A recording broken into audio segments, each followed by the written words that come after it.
Good evening, everybody. It is Wednesday night, and we are here again for Modern. My name is Haviva Goodman alongside George Jabor. George, how you doing tonight? I'm good. How are you doing? Oh, I'm well. I'm tired. It's been a busy week. We're prepping, getting ready for the series. But tonight, we're at the store, and we're going to watch some Modern be played here. I'm excited. Me too. We have Ryan and Max with us for the first round tonight. Ryan is playing Simic Tempo, and Max is on a classic Rakdos scam and a classic turn one Thoughtseize to start us out. What a jokester Ryan is, huh? It's not Simic Tempo. Um, It looks like was it a zombies deck that he brought a couple of weeks ago? I think that's correct there. And this is probably what that is. Yeah, I see a Geralf's Messenger, Oh, an Undead goodness. Augur perhaps. I over got to there. pull something else up on MTG Uh-huh. Goldfish now. What a funny guy. And then Max is on, yeah, like you said, pretty classic Rakdos scam opener here. Turn one Thoughtseize. Other options would have been turn one Ragavan or turn one Grief scam.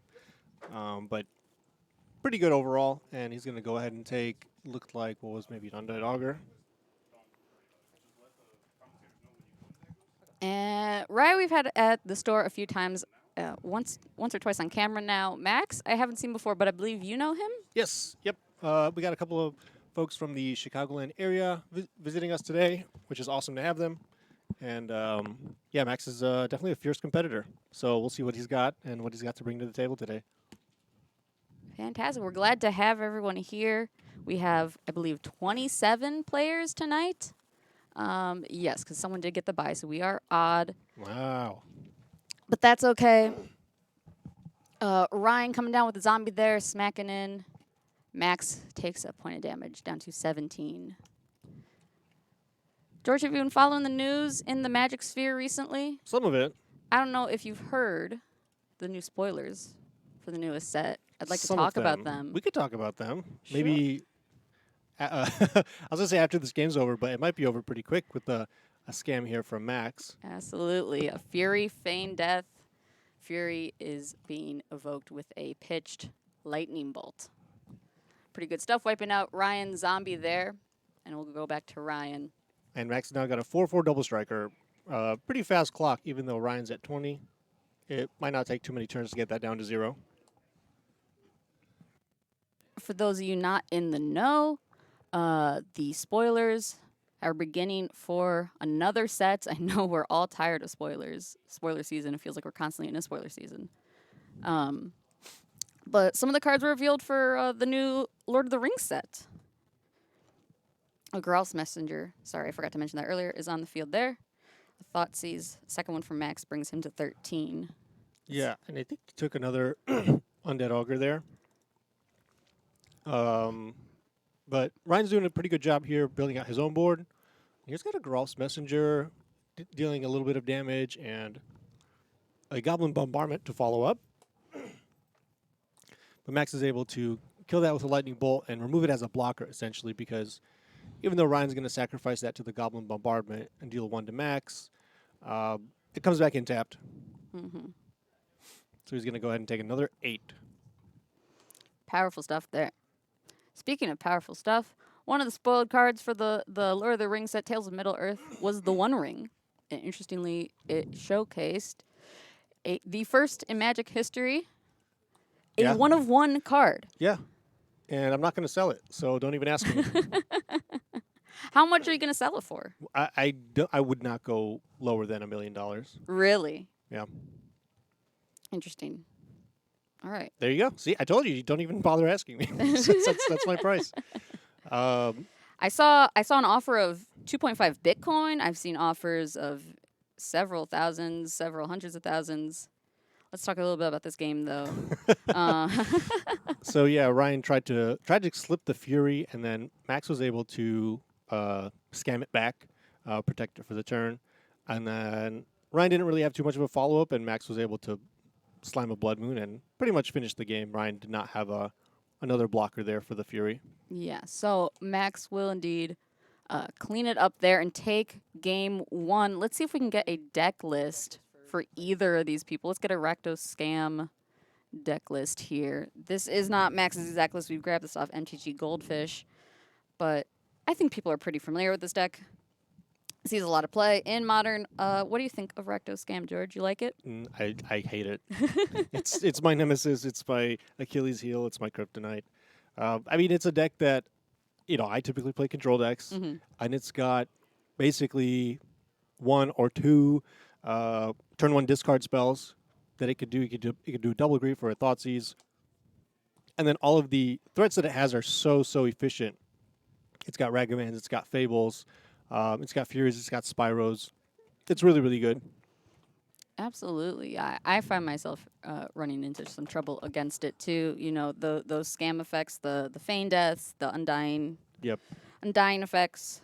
And you never know Um, which half is going to come out. mhm. And so you're trying to keep a hand. It's like, okay, I'm good against a turn one Ragavan. Right. And your opponent doesn't have that. They have the Grief. Mhm. Or you keep a hand that's good against the Grief, but then they have like the Blood Moon and the Seasoned Pyromancer. And so it's just really difficult to predict what they've got. Mikey's got a good point here. For subtlety, just play that card. Yeah, I wonder where he got that idea. But I think in terms of sideboarding, Rakdos probably going to bring in a little bit more removal spells if they've got any. Zombies is probably going to be, one drops and two drops. Mhm. Not too much in the way of enchantment removal out of Rakdos. So if a Goblin Bombardment is able to be landed, that's probably just going to stick around. Looks good to me. I think players are still sideboarding here, so we'll get back to Yeah. my attempt at a discussion of future Magic product. George, have you seen Lord of the Rings? Yeah, actually, I've been rewatching I've been rewatching the series, but for the first time, the extended versions. Oh, so Yes. I've only seen the movies once. It was Yeah. last year, and my friend insisted on watching the longest, I think, director's cut of the Yeah. movie, and we just marathoned it during Labor Day, one movie per day. I haven't seen The Hobbit though. Well, let's take a look at this game. Sorry. Of course, as we cue back into Yeah. the game here, You said you haven't seen the I Hobbit? haven't seen The Hobbit. Do It's you think pretty I good. should? Yeah.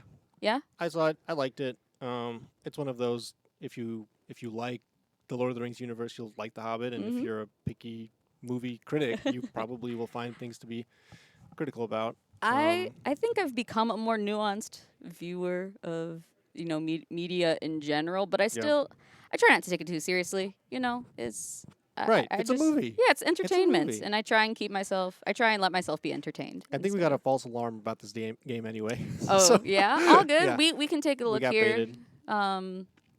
We got two players here. I always love seeing.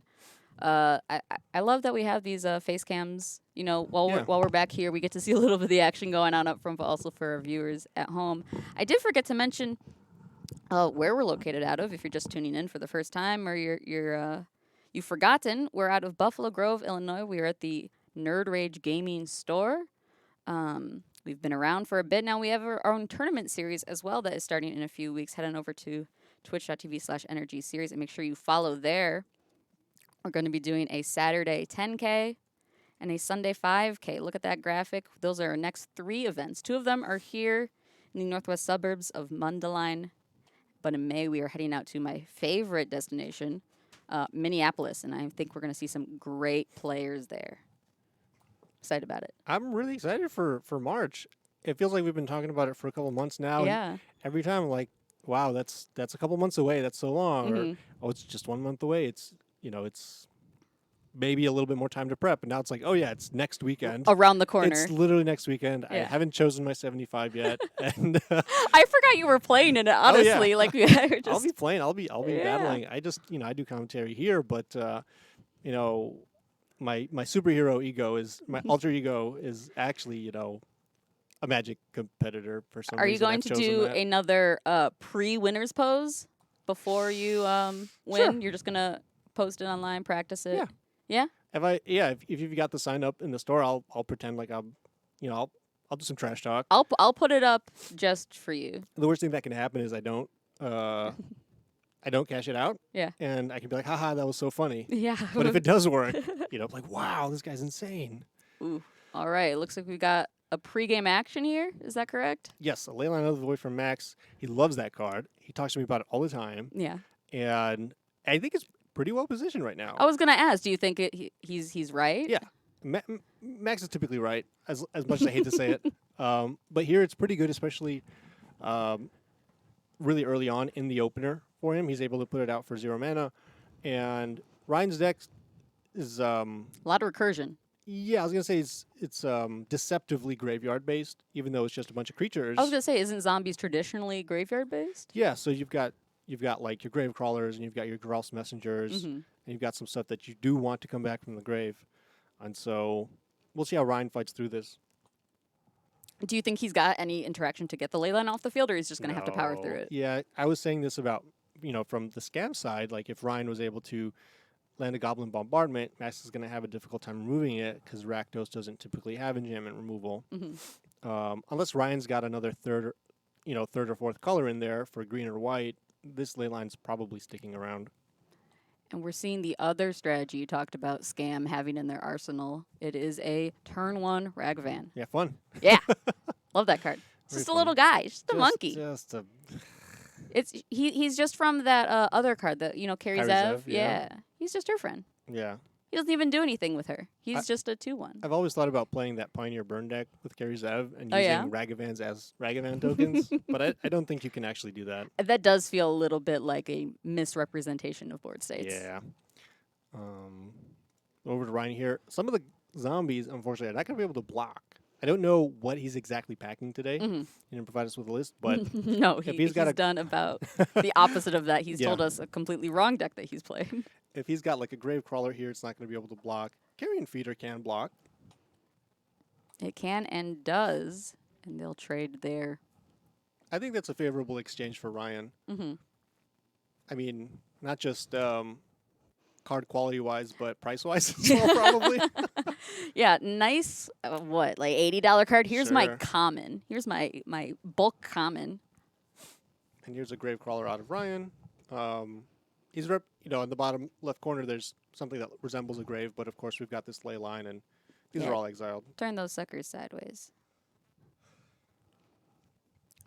He does have, or excuse me, Ryan has a Aether Vial on 2, which seems like it's going to be pretty powerful and useful to get those zombies out on the field. I see Dakota's noticed the funny joke Ryan's played on us tonight. That was the name that he told the employee out front, and that's what that employee wrote down. Yeah, I think I saw a black-white card from him at the end of game 1, and I think Simic is just the inverse of the colors he's actually playing. Oh, I Yeah. see.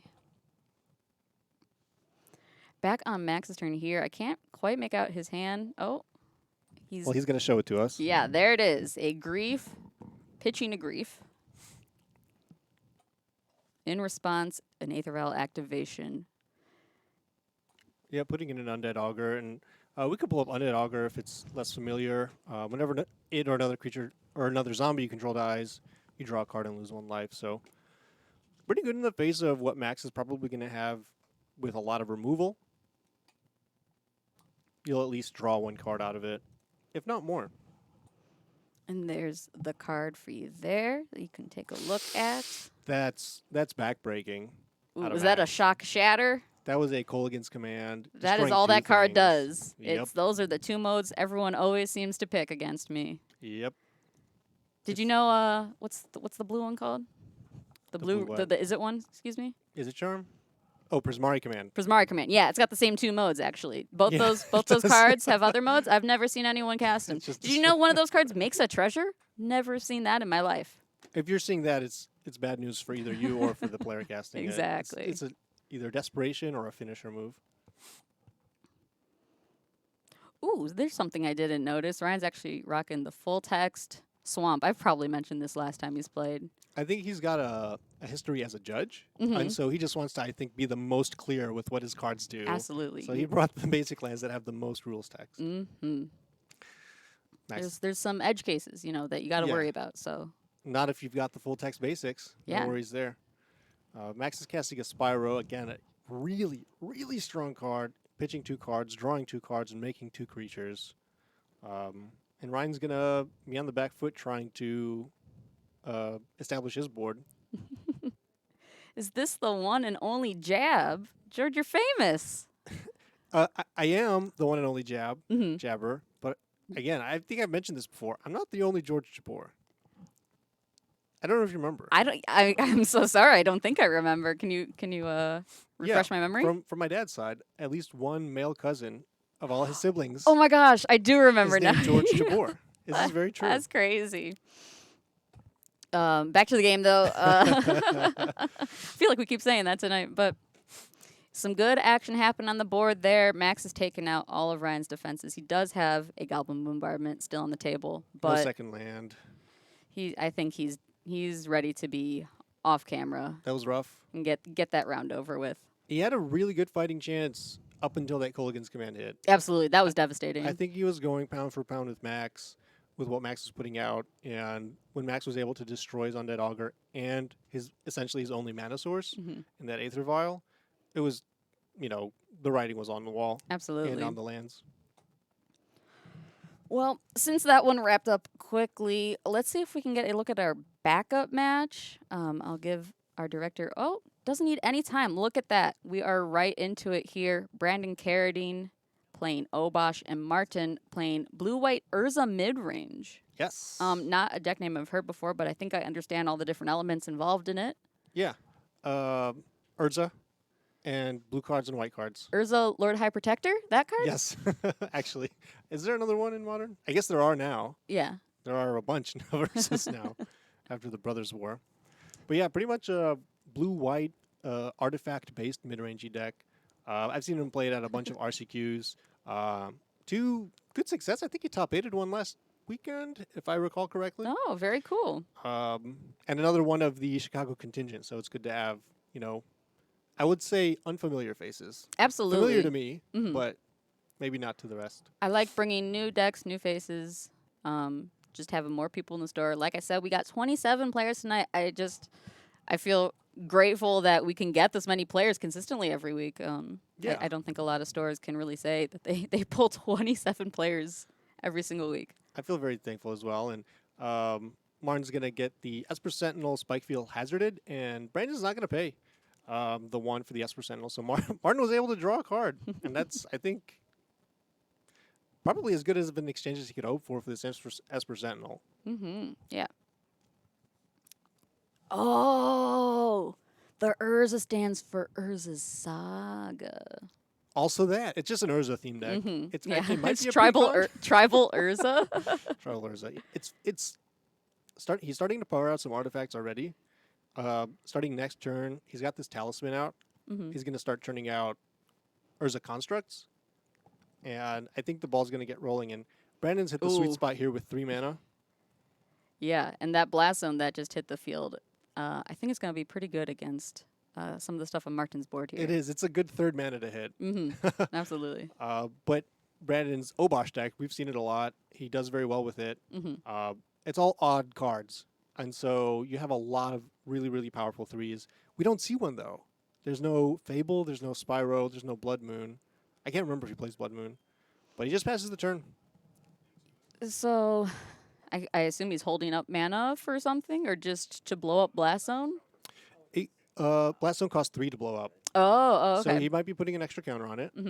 He might be holding up something like a Stomp. There are other, instant speed interaction deck cards in his deck. But Martin's like, you know what? I don't need a construct from the Saga. I'm just gonna start powering them out with my Urza. Yeah, let's do the same that Brandon is doing here. And look up this card. This is Urza Lord High Protector, excuse me. Lord Protector. There we go. No High. No, it's High Artificer. No, we got it. No, okay. Yeah. Oh my goodness. I'm going to use Twitter's There we favorite go. word and say that I think I believe gaslit here is the word. Look at that card right there. When Lord High Artificer enters the battlefield, create a 0/0 colors construct artifact creature token with this. It's okay, so it makes an Urza Saga token. You can tap an untapped artifact you control to add blue, or you can pay 5, shuffle your library, then exile the top card until end of turn. You may play that card without paying its mana cost.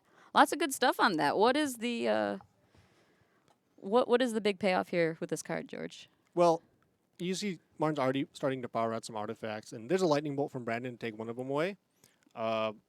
It's rare that you can Lightning Bolt a Urza construct, so a very good opportunity for him to do so. But yeah, you're able to power out a bunch of artifacts, like you've got this Talisman, even this Aether Spellbomb can now add mana, and once you get the requisite amount, you can just blow up. Not blow up. Sorry, I was looking at Brandon's blast zone, and the word blow up came to mind. You can just start casting cards for free off the top of your deck, Mm-hmm. and getting a lot of card advantage that way. Brandon on his turn played a Blood Moon, which deactivates or causes the Blast Zone to lose its ability that I predicted he was going to take advantage of. Yeah. But he has now turned that off. He's also turned off this cavern, I believe Martin has on his side of the field. Yep. And that's probably may have been his one blue source or his second blue source that he was hoping on using. Mm-hmm. He's going to play another land there, but it doesn't matter what it is. It's now a mountain. And it's in front of his board. That's a Thopter Foundry. Oh, goodness. Sorry, yeah. I thought you were talking about the Sacred Foundry. I saw it with the same frame as a cavern, and I just read that as... Gotcha. I'm going to scooch back here. I think I've actually got a poor angle on the screen here. There we go. Okay. So Urza not really doing Urza things, just attacking for one. Pretty innocuous. Mm-hmm. Martin set up half of the Thopter combo right now. He's going to have to work, I think, to get the second half. If Martin finds a sword, it's infinite. Which sword is he looking for there, George? Sword of the Meek. Oh, I think I've heard of that one. It's not one of the two-color sort of sword cycles, right? It's two colorless, in fact. Well, all the swords are color. I mean, like, Yeah, Sword of Fire and Ice is blue and red. That No, I one. feel you. Yeah. Okay, sorry. Yep. I don't know if that was clear. Sorry. Yes, it was, but also I was saying something irrelevant at the same time, It's okay. making it relevant. Okay. It used to be a banned combo. I don't think I've actually seen this combo. I remember paying more money than I should have for Thopter Foundries and Sword of the Meeks when they were unbanned. Whichever one was banned. I see. Brandon's got a lightning bolt on the stack here targeting that Urza. Yeah, and he's going to need another piece of Removal? removal, because that's got 4 toughness. And he is tapped out from what I see.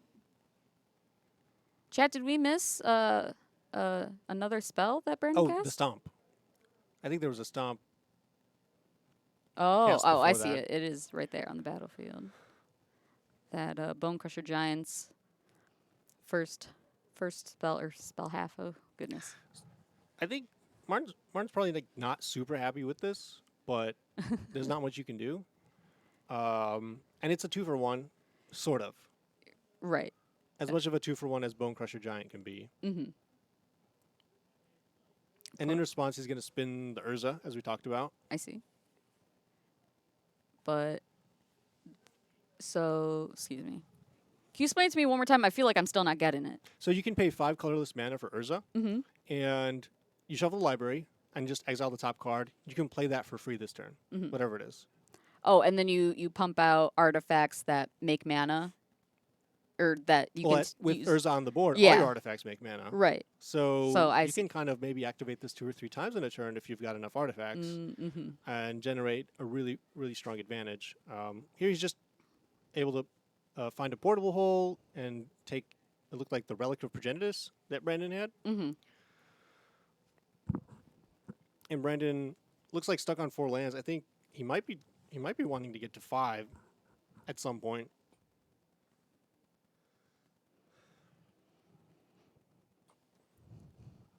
With this Bone Crusher Giant out on the field. Oh, I was about to say Martin has 1 creature, but now he's got 2. And he can make more at any moment with this Thopter Foundry. Okay, so he is representing enough power to threaten this Bone Crusher Giant, but we'll see. Brandon has a lot of answers for that in his deck. Yeah, I don't think he's even going to think about blocking. He's still at a comfortable 16, Mm-hmm. and there's no Obosh on the field doubling this damage. So those Esper Sentinels are quite valuable, especially when Brandon's stuck on mana. It looks like, anyway, that he's bottlenecked on mana here. And if he wants to continue casting removal spells, it's going to cost him for each Esper Sentinel. Yeah, I feel like Martin really values any sort of card draw he can get here. So going to take some damage to the face there and go down to 12. Brandon is at 19 by my eyes. Chat, you're going to have to help me with what card that is. I didn't know he was bringing all the secret layers today. Esper Sentinel's going to get in for 2, though. Because, yeah, there's no reason for them to be blocking this Bone Crusher at the moment, anyway. Might as well get in for a couple of damage there. Put the scare in Brandon. All right, Darksteel Citadel. Perfect. I think that's probably right. Darksteel Citadel is what I've got a few people here saying. Thank you, chat. Brandon is going to be able to cast a stomp and pay for each of the Esper Sentinels. And he just went upstairs on Martin. So Martin's going to sacrifice the Darksteel Citadel to the Thopter Foundry, make a 1/1, and I guess he's going to start blocking at this point.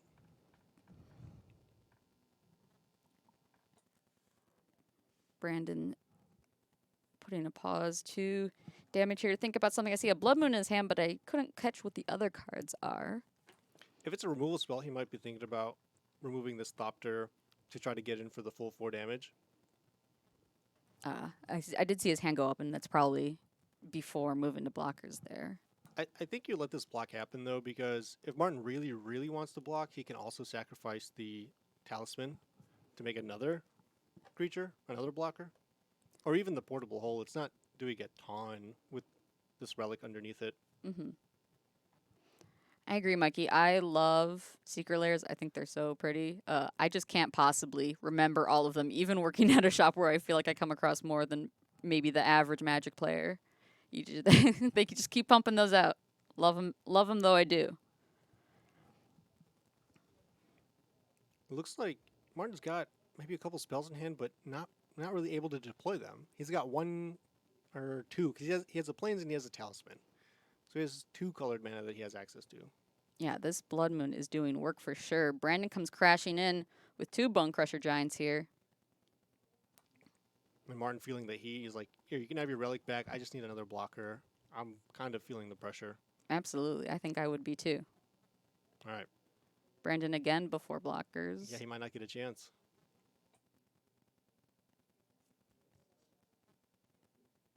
For all you first-time viewers out there, thank you so much for tuning in. All you returning viewers as well, of course. We're glad to have you. If you haven't yet, hit that follow button. It really helps us out. It lets you know when we're going live next. We do this every week, Wednesday night Modern. Or you can come on down to the store and play on camera yourself. Love to have you. 6:30, $10 entry. Come on down. George, catch me up to speed on what I missed. So basically, Brandon let the block go through, and then Martin just took 4. Whatever Brandon's got, it looks like he just wants to leave the mana up for Martin's next turn. And another portable hole comes down. Technically, he can't cast it with that Sacred Foundry because of the Blood Moon. Oh. He does have 2 planes, but hopefully this doesn't become irrelevant. Okay, yeah. He just pointed to the Blood Moon. No, he pointed to the relic. Yeah. Unfortunately, this is a little pre-recorded, so we can't go out there and help fix his board state for you guys. A little pre-recorded? I mean, either it is or it isn't. Sure, sorry. I mean, it's like only a little in the past. Sure. Actually, yeah, I don't know how far back. Probably a good 20 minutes. Yeah, that our main match did wrap up pretty quickly, but not so quickly. I think we're at a pretty slow. We might even be in real time here.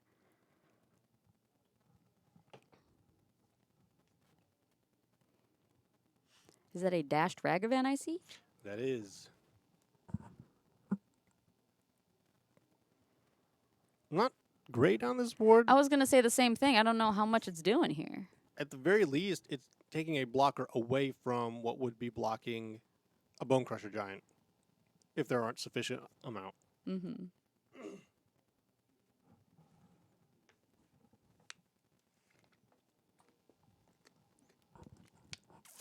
If at any point Martin draws the sword, he will be able to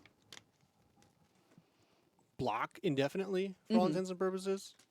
Let's get that sword up on the on the screen here for people that are not familiar with this. So the idea is you sacrifice this. And then in doing so, you get a 1/1 creature from the Thopter Foundry.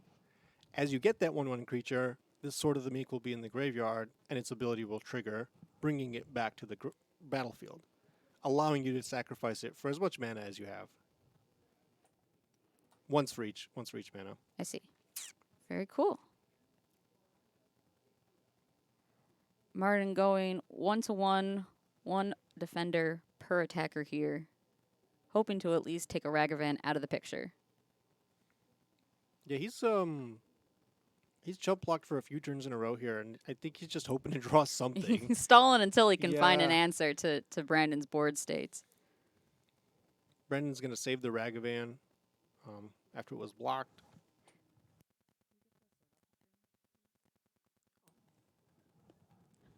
And that's a spell, Ingenious Smith. That's gonna dig a little bit deeper to that sword. It is. I believe it's got a sort of a Stoneforge Mystic effect, if I'm not mistaken. Sort of. If I can remember how to spell this card. Infiltrator? Smith. Smith. There it is. Last name Smith. First name Genius. Let's get that up on the screen if we're able to. ETB, look at the top 4 cards of your library. You can reveal an artifact card and put it into your hand. Okay, I see why you said sort of now. Yeah. It's not a full-on tutor, but Martin is able to find another Ooh. artifact off of it, and that artifact gave him his second blue mana. Indeed, and so he finds another Urza here. Hopefully going to start getting some artifacts on the board, powering up this Ingenious Smith. I can't as I've quite just learned. tell the life total. Yes. Brandon is at 17, I think, and Martin is at least 10, I think. I was think gonna say, is that double digits? I couldn't tell. I, for his sake, hope so.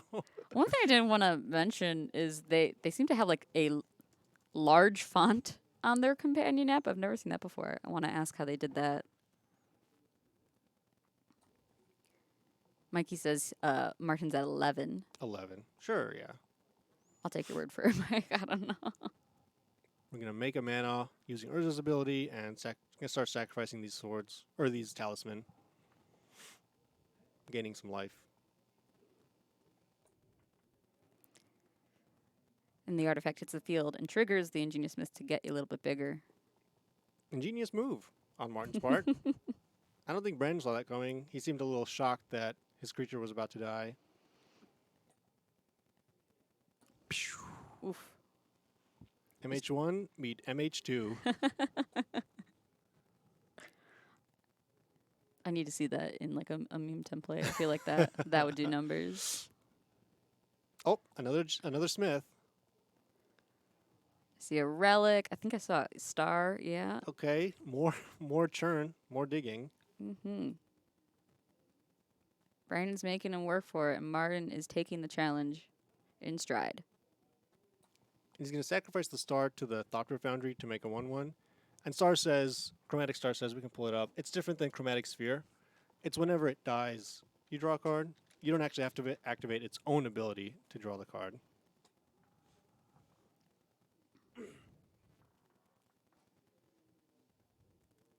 If we could get Chromatic Star up on the field just for a second here. Look at that card. It does indeed what George said. I've played my fair share of games against Tron in my day. I was gonna say I've played against a lot of Tron too. I have trouble keeping all the different ones straight though, I'll be honest. I know what both chromatic things do very intimately, too intimately. And Martin kind of flashed his hand at us here. It looks like an Odawara is what's left. 1 blue mana available through that talisman. Mm-hmm. And that's kind of... That's all you need, right? Yeah, but it's all he's got going. And Brandon's got, looks like a grip full of cards. He just put Obosh into his hand as well. I'm going to just play out this Ragavan. And a Fury plus an Obosh sounds pretty darn scary to me. Yeah. But I think Martin's got nerves of steel. I think he's ready for the challenge. I wonder if he's going to bounce his own Smith. To replay He it? is. Yeah. Wow. Nice Mhm. job, dude. Thanks. I've done my fair share of OR bouncing subtleties. Dude, I'm like, wow, that's amazing. I should do that. It doesn't say That's hot tech. opponents. It doesn't say only opponents thing, so it's pretty good. Genius Smith's gonna dig 4 more cards. Dig, dig, dig. Doesn't look like anything he's too happy with. Nothing worth slamming. Ooh, you know, we should, because I know we've talked about getting emotes in the future here. Maybe we Yeah. should get like a dig emote for like when players are just digging for that'd be good. Or like a punt. It would be good in Pioneer for dig through time. Oh, for sure. Portable hole gets rid of the Ragavan there. One good reason not to play out a Ragavan without dashing it. But I think Brandon just wanted to be mana efficient, especially with an Obosh coming down, presumably this turn.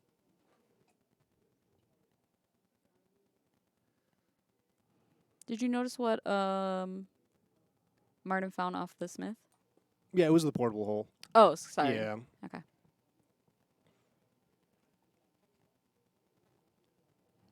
Yeah, I don't know. Maybe it is just one of each. It's possible. Actually, I have a deck list that I can take a peek at, I believe. You got secret tech over there, dude? Not tech, deck list. Oh, is his deck list? Oh, Yeah. I didn't realize we had his deck list. I guess, yeah, we can just look at it.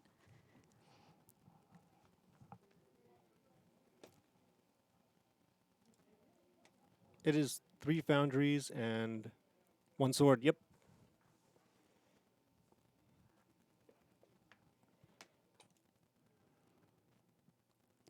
Oh, thanks for watching and thanks for chatting.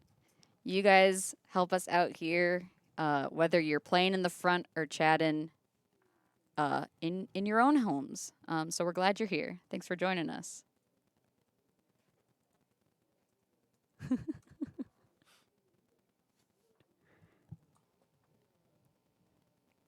I think Martin's a bit on the flood here. And we said, Brandon was kind of missing land drops in the early game. And it's always a back and forth between what wins, mana flood, or mana screw. Absolutely.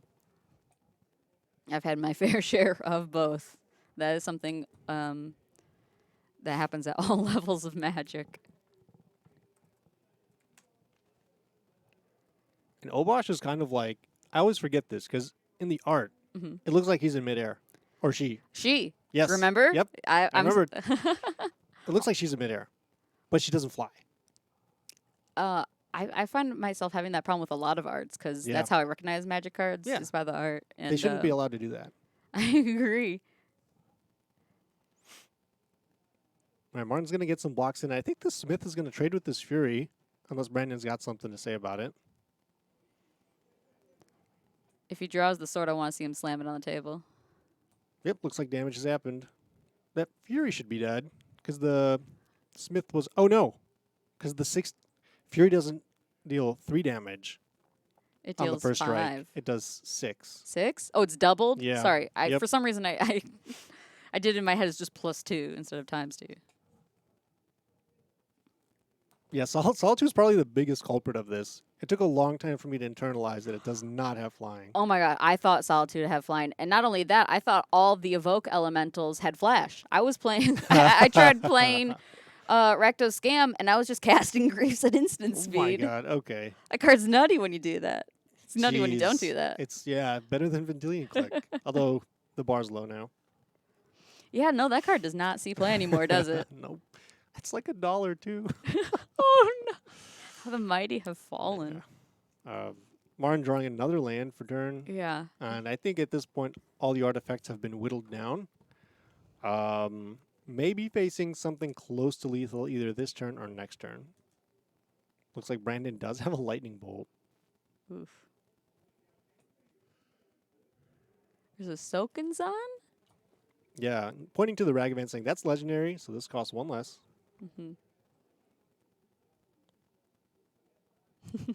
I've noticed that, Dakota. Thank yeah, you, Dakota. I respect there's that. some spite pricing numbers for sure. Much respect. I refuse. I won't buy a Vendilion Click for $1. I refuse.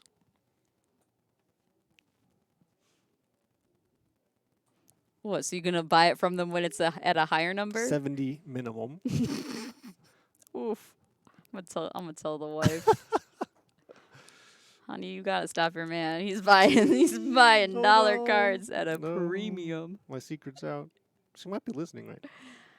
Hi, Angela. Love you. Brandon's got a Fury. I think this Fury comes down. You pitch it on these Thopters. You pitch the Ragavan that's in your hand, and you save this Lightning Bolt. And this has got to be lethal. Yeah, I think Brandon just Yeah. taking extra care here. Notably, the Thopter Foundry doesn't sacrifice any artifact. It has to be a non-token artifact. Mm-hmm. So you can't just keep sacrificing the Thopters that you make to gain some more life. Looks like one artifact here for Martin. There was that land that was sitting over there. How much damage is this going to be? 2, 4. Oh, and then Brandon says, "I think actually." Let me stop you right there, bud. You are in fact dead. Minutes left in rounds. We're just going to call it here. All right, friends. So we've run out of time to see the rest of our backup match. I will get the result of that match to you when we come back for round 2. In the meantime, I think we're going to take a break here while we figure out pairings for round 2. Ready to go? Welcome back, guys. We are in round 2 of Modern here. Our feature match is David versus Richie. David playing an old favorite Burn. Richie, we haven't seen at the store before, but he is rocking Jund. We'll see what kind of Jund it is, if it's that old school Jund or if maybe he's made some modern improvements to it. Modern as in Modern Horizons 2, yes. There are Ragamans here, but no Urza Sagas. I think it's just a very classic, your grandpa's Jund deck type of thing. And David and Richie both college buddies of mine, so that's cool to see them both here. Wait, David's a college buddy of yours too? Yeah. No kidding. Yep. Is it doxing to ask what college? University of Illinois, Urbana-Champaign. Wow, a couple Yep. of hometown heroes. And so we'll see them square up, and I've seen this for many, many years. These phases. Have you been winning or losing a lot in those years? Oh, against David, I don't remember so much. I remember all my losses against Richie because I was playing Control in Modern when it was bad. Mm-hmm. You didn't have flooded strands back then, and Richie was playing Tron when it was amazing. Sure. And I lost a lot of games to Richie. And then when he upgraded and played Splinter Twin, I also lost a lot of games. So I don't think it was because of Tron. Yeah, maybe. You just needed, another decade for Blue-White to be Yes, good? exactly. Yeah. And There you go. my time in the sun is now.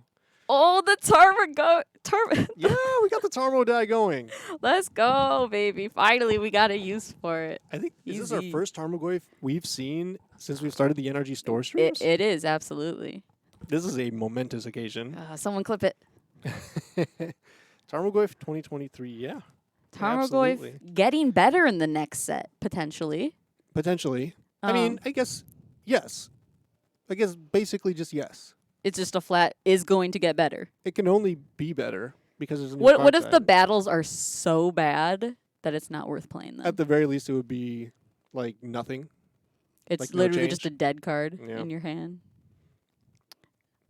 I don't know. Speaking of dead, Dave's gonna point 6 damage upstairs at Richie, and this is quite a classic matchup: Burn versus Jund. And I don't know if Richie's. No, prepared what to year side are we with- in? What year is it? I'm definitely getting flashbacks to college. Some good, some bad. Mm-hmm. The man is much better now for Jund, I will say. Sure. You got Triumphs. I was about to say, at the Triumphs very helped least. a lot. But no turn 1 play and no turn 3 play for Richie. Probably not what he was hoping for. Maybe he's got some interaction he's going to hold up. And with Burn on the, looks like on the draw, up an extra card. Mm-hmm. Looks like David's got all spells in hand. Speaking of dead, Jund back from it. Richie's just going to crack a Nurturing Peatland on the end step. Ooh, I Maybe the see that hand kinda Ragavan. sucks. Sorry. Yeah, maybe that's what he drew. I was like, maybe the hand sucks, though, and there was just nothing to play on turn 1 and 3. And he's looking for stuff. Mm-hmm. Oh, I see a Shieldred. That would be a good draw. That seems like good tech. He- Some life gain if against he the can burn live deck. for another 2 turns, that's a huge if. Yeah. I don't even want to finish that thought. It's so unlikely. David, a pretty accomplished burn player, I would say. Pretty experienced. Yeah, knows a lot of the interactions inside and out. Rich is going to attack here. That's a good Ooh. one to get rid of. I was about to say, yeah. A Searing Blaze off the top there. Dakota in chat saying if anyone recognizes Richie besides George, Richie has a SCG top 8, if he recalls correctly, which is pretty cool. I myself cannot make the same claim. Also, he's qualified for RC Dallas, which I Ooh. cannot make that as a claim either. What did he play to qualify? What do you think? Jund? Yep. Wow. Yep. Very cool. Good stuff. Unfortunately, he's going to be quickly dispatched here in game 1 against Burn, but that makes sense. I don't think Jund players think themselves as highly favored in these game 1s. Yeah, it's all about that especially- post board. Yeah, with an opener hand like that, Richie's probably fine with this loss, as fine as you can be. But yeah, post board. Let's see.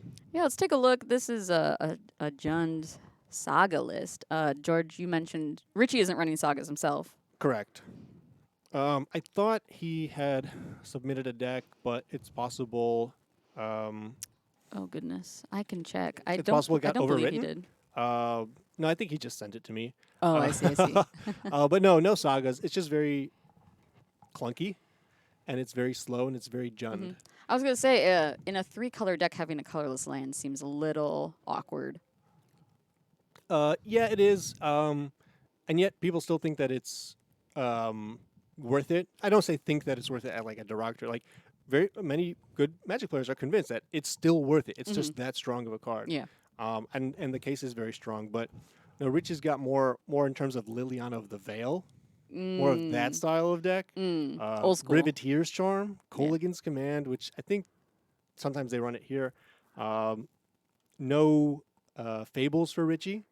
Yeah. Just old classic cards. Tarmogoyf, One Dark Confidant, What about that shoulder we saw in that Ragavan? 2 Shouldreds. Yeah. Yes. Those are kind of modern. Oh yeah, very. But also, I don't even know if everyone in chat knows Dark Confidant. That card is not even a modern playable card. Yeah, I actually know there's the lore behind the card Dark Confidant. Oh, yeah. Let's take a look at David's list here. Let's pull that up for a minute while I ramble. Oh goodness, I'm not even gonna get all the information right. But Dark Confidant was actually designed by a player. Yes. By the name of Bob. I don't know his last name. Maher. Bob Marr. Yes. Meher. Robert Maher. Oh, Yo. how about you tell the story That's then? as far as I know. Oh, okay, cool. Yeah, wasn't he got to really design around. the card, and his face is on the card, and that's pretty cool. Yeah. And yeah, let's look at David's David's list here. Classic burn, lots of good stuff in there. Gonna kill you fast and kill you dead. Path to Exiles. That's a card. That's probably it. Yeah. Just get those blockers out of the way.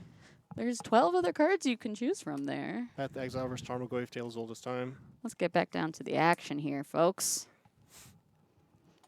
Oh, Dakota's got the exact information for us. Wow. Richie top-aided with Grixis Control at a modern SCG in Indianapolis in 2017. Rich is going to be so happy to hear how renowned he is. This is great. We got people. We got all these famous people. We got the Jab Jabber. We got the SCG top aider, Richie Sleds. Whoa! All here. Turn 1, land go from Richie. So no Ragavan, no Inquisition, no Thoughtseize, anything like that. And David's probably got a Lightning Bolt or something waiting here for whatever Richie does on turn 2. We have noticed that the multiple people running Burn at our weekly events have not been running Eidolon specifically. Yeah, we Adam is running Boros Burn as well, and he does not feature Eidolons in his deck, I believe. I will check now, though. Oh, we actually have both Alexes on. Sorry, Alex and Adam are both on Burn tonight. Alex not usually. A lot of burn in the room. Alex is running Eidolons. And Adam, let's see. Specifically called the deck No Guide Burn. It's Oh, labeled as. and Adam is using Eidolons as well. So it's just David here who's rocking no Eidolons tonight. So sorry, I got your hopes up there in chat, J4. all right. You got 1 out of 3. Richie's going to dash the Ragavan, and so he should be back in his hand here at the end of the turn while David fetches. He found a Monastery Spear, gets to play it, and it's a fine blocker. It's there. It's also an attacker. And that may be Richie's key to winning this game is putting the pressure back the other way. Yeah, I think I see Monsters of Spheres attacking a little bit more than defending, historically. Oh, yeah. Yeah. Especially when you're still at a high enough life total like Richie currently is, around 15-ish. This is the time to be aggressive while you still can. If you play too passively against Burn and try not to make risky plays, as maybe they're called, you will just lose in the mid game or the late game. They will just they will just burn you eventually out of the game. Mm-hmm. So you do have to have some amount of aggression against Burn, is my philosophy. For the Jund versus Burn matchup specifically, because I was going to say, if you play against Burn, are you taking an aggressive game plan? Yep. As aggressive as I can, I bring in my dress downs so that I can aggressively pitch cast my elementals to the dress downs. So I can get like a turn 2 subtlety or a turn 2 solitude. If I'm playing endurance, I'll bring that in as well. Just so I can be able to turn the tide. All right. Richie's I not believe really you. being rewarded for that, though. He is dashing that Ragavan, and it did get Searing Blazed.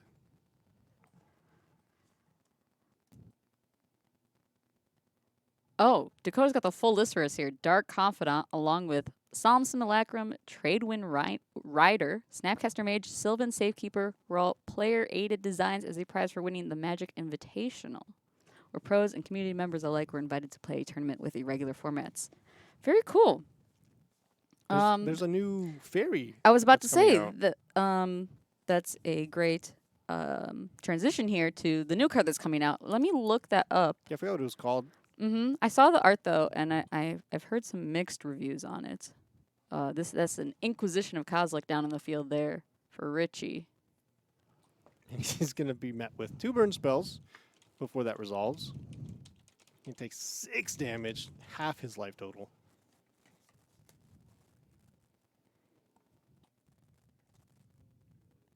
Swift Gen, no. Richie stole this from a Ragavan. Sorry to disappoint House Dad.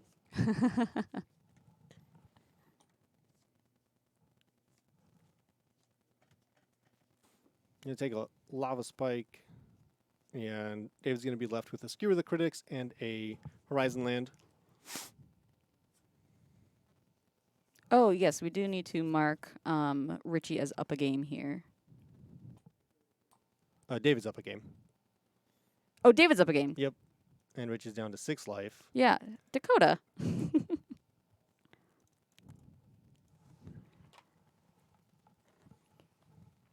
How big is this? Okay, I see the die. 4/5 for the Tarmogoyf. I like the tap with the pen. Very very sanitary. No need to touch your cards. I got my tools here. If you're barely watching, don't Anyway. Because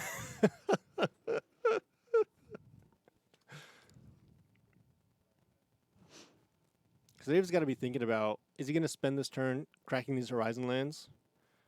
Or should he just cast a 3-mana burn spell and hope to draw another one eventually?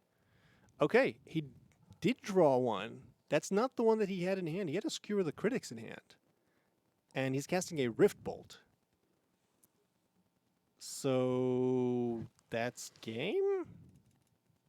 Because the skewer can now be cast Yeah.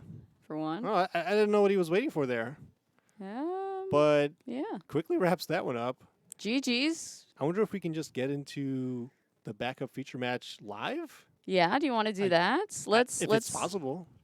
Let's see from our producer here if that's possible. We have game 1 ready. We have game 1 ready for y'all. Is this time shifted? Yes. It is time shifted. Oh, and I think the names didn't quite make it up there before we started that This is- recording. This is last. Oh, this is last? This is last round's backup. This is indeed. This is the wrong backup there. Excuse us. Which, by the way, to update our viewers, Yeah. Urza did win that match All right. Yes. in there you go. in turns. Sorry, Grandpa John. We appreciate you coming out. Hopefully you do so again. Maybe with a updated list next time. Maybe it's as updated as Richie wants it to be. I know he takes good care of those 75 cards. Absolutely. Here is our actual backup match here. We got Justin Brickman versus Jacob Saperstein. 4-color combo versus Death Shadow. Justin was very excited to play this list today. I will let the viewers at home know he is rocking an 81 card main board. I'm shaking my head. You can't see it, but I am shaking my head in disappointment. Yes, I'm excited about this Death Shadows list. Let's see that get some action here. Already down to 16 life. Doing what it does best. Hurting itself so that it can get more powerful. Let's take a look at all these fun cards in Justin's hand. We got Leyline Binding, Ren and 6, Risen Reef, a second Risen Reef, and 2 lands for you there. It looks like this Ren and 6 is going to get thought seized, and Justin's hand is going to kind of be really slow.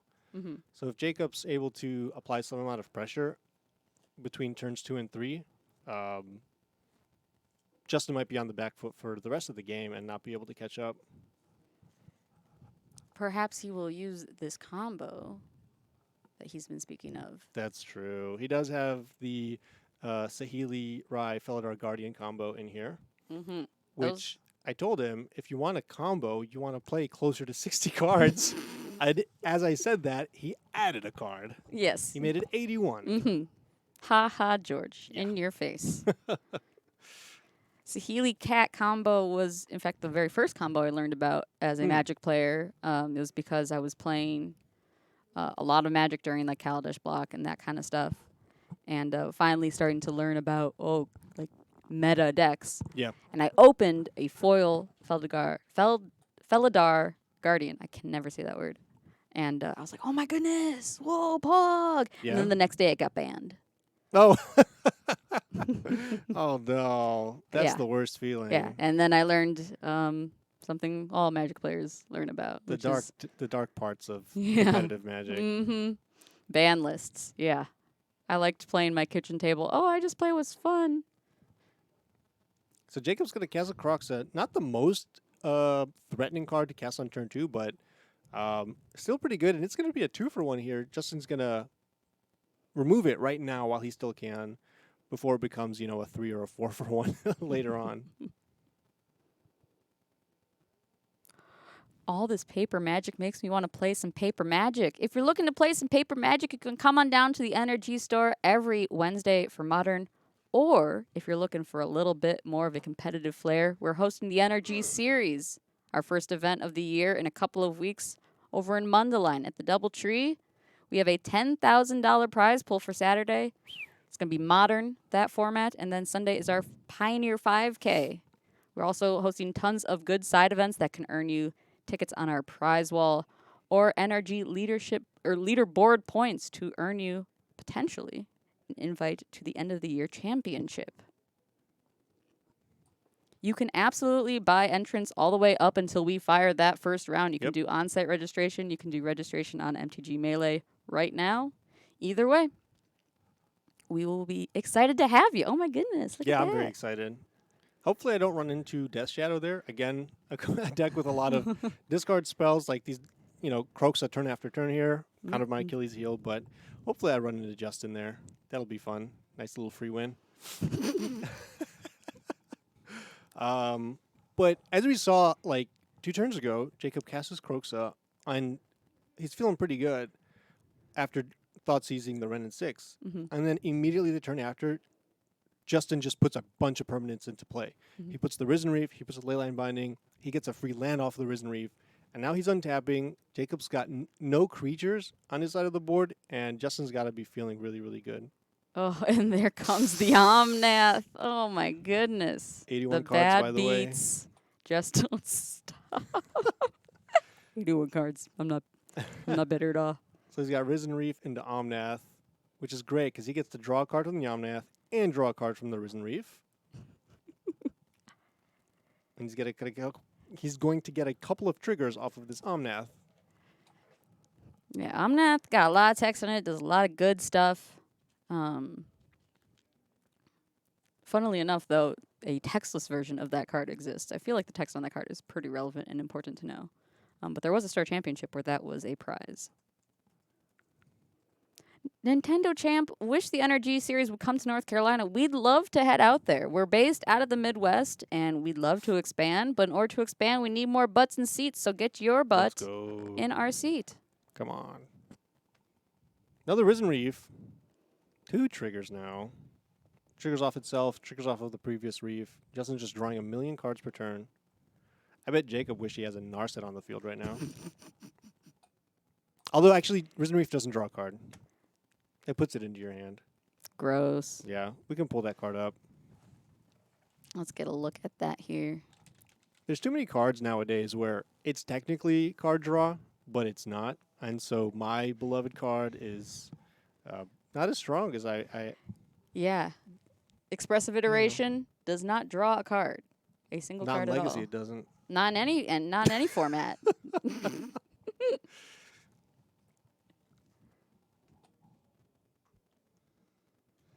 Am I allowed to play Rakdos Aggro featuring Brutal Horde Chief? I don't know what that means. Sure. Is that a Yeah. legal card? Yeah. Absolutely. Very loud. Go right ahead. Thanks from Concept Tarkir block. Brutal Horde Chief. It was like similar to a Hell Rider type effect. Let's get that. Let's get Sure. that card out.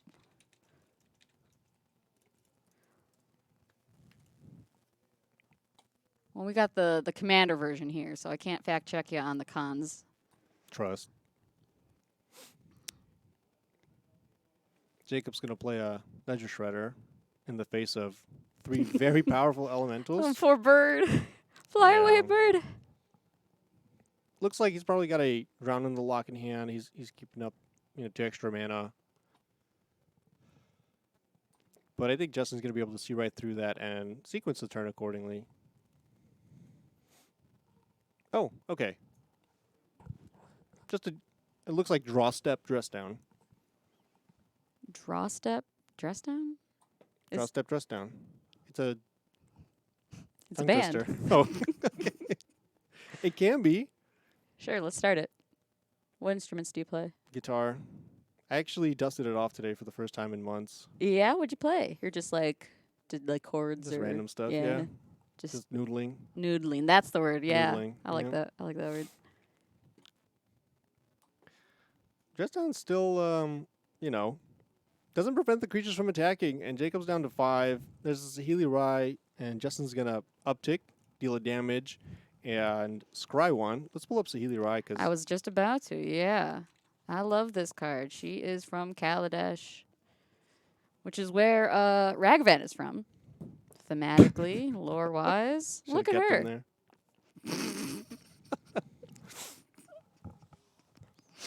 And look at all that stuff that she does. Isn't that great? The powerful part and why Justin's playing this card isn't the scry one, which is the ability he activated last turn. It's the -2. Yeah. So when you target your Felidar Guardian, it'll blink the Saheeli Rai, which you can then target your Felidar Guardian with again and just make as many as you want.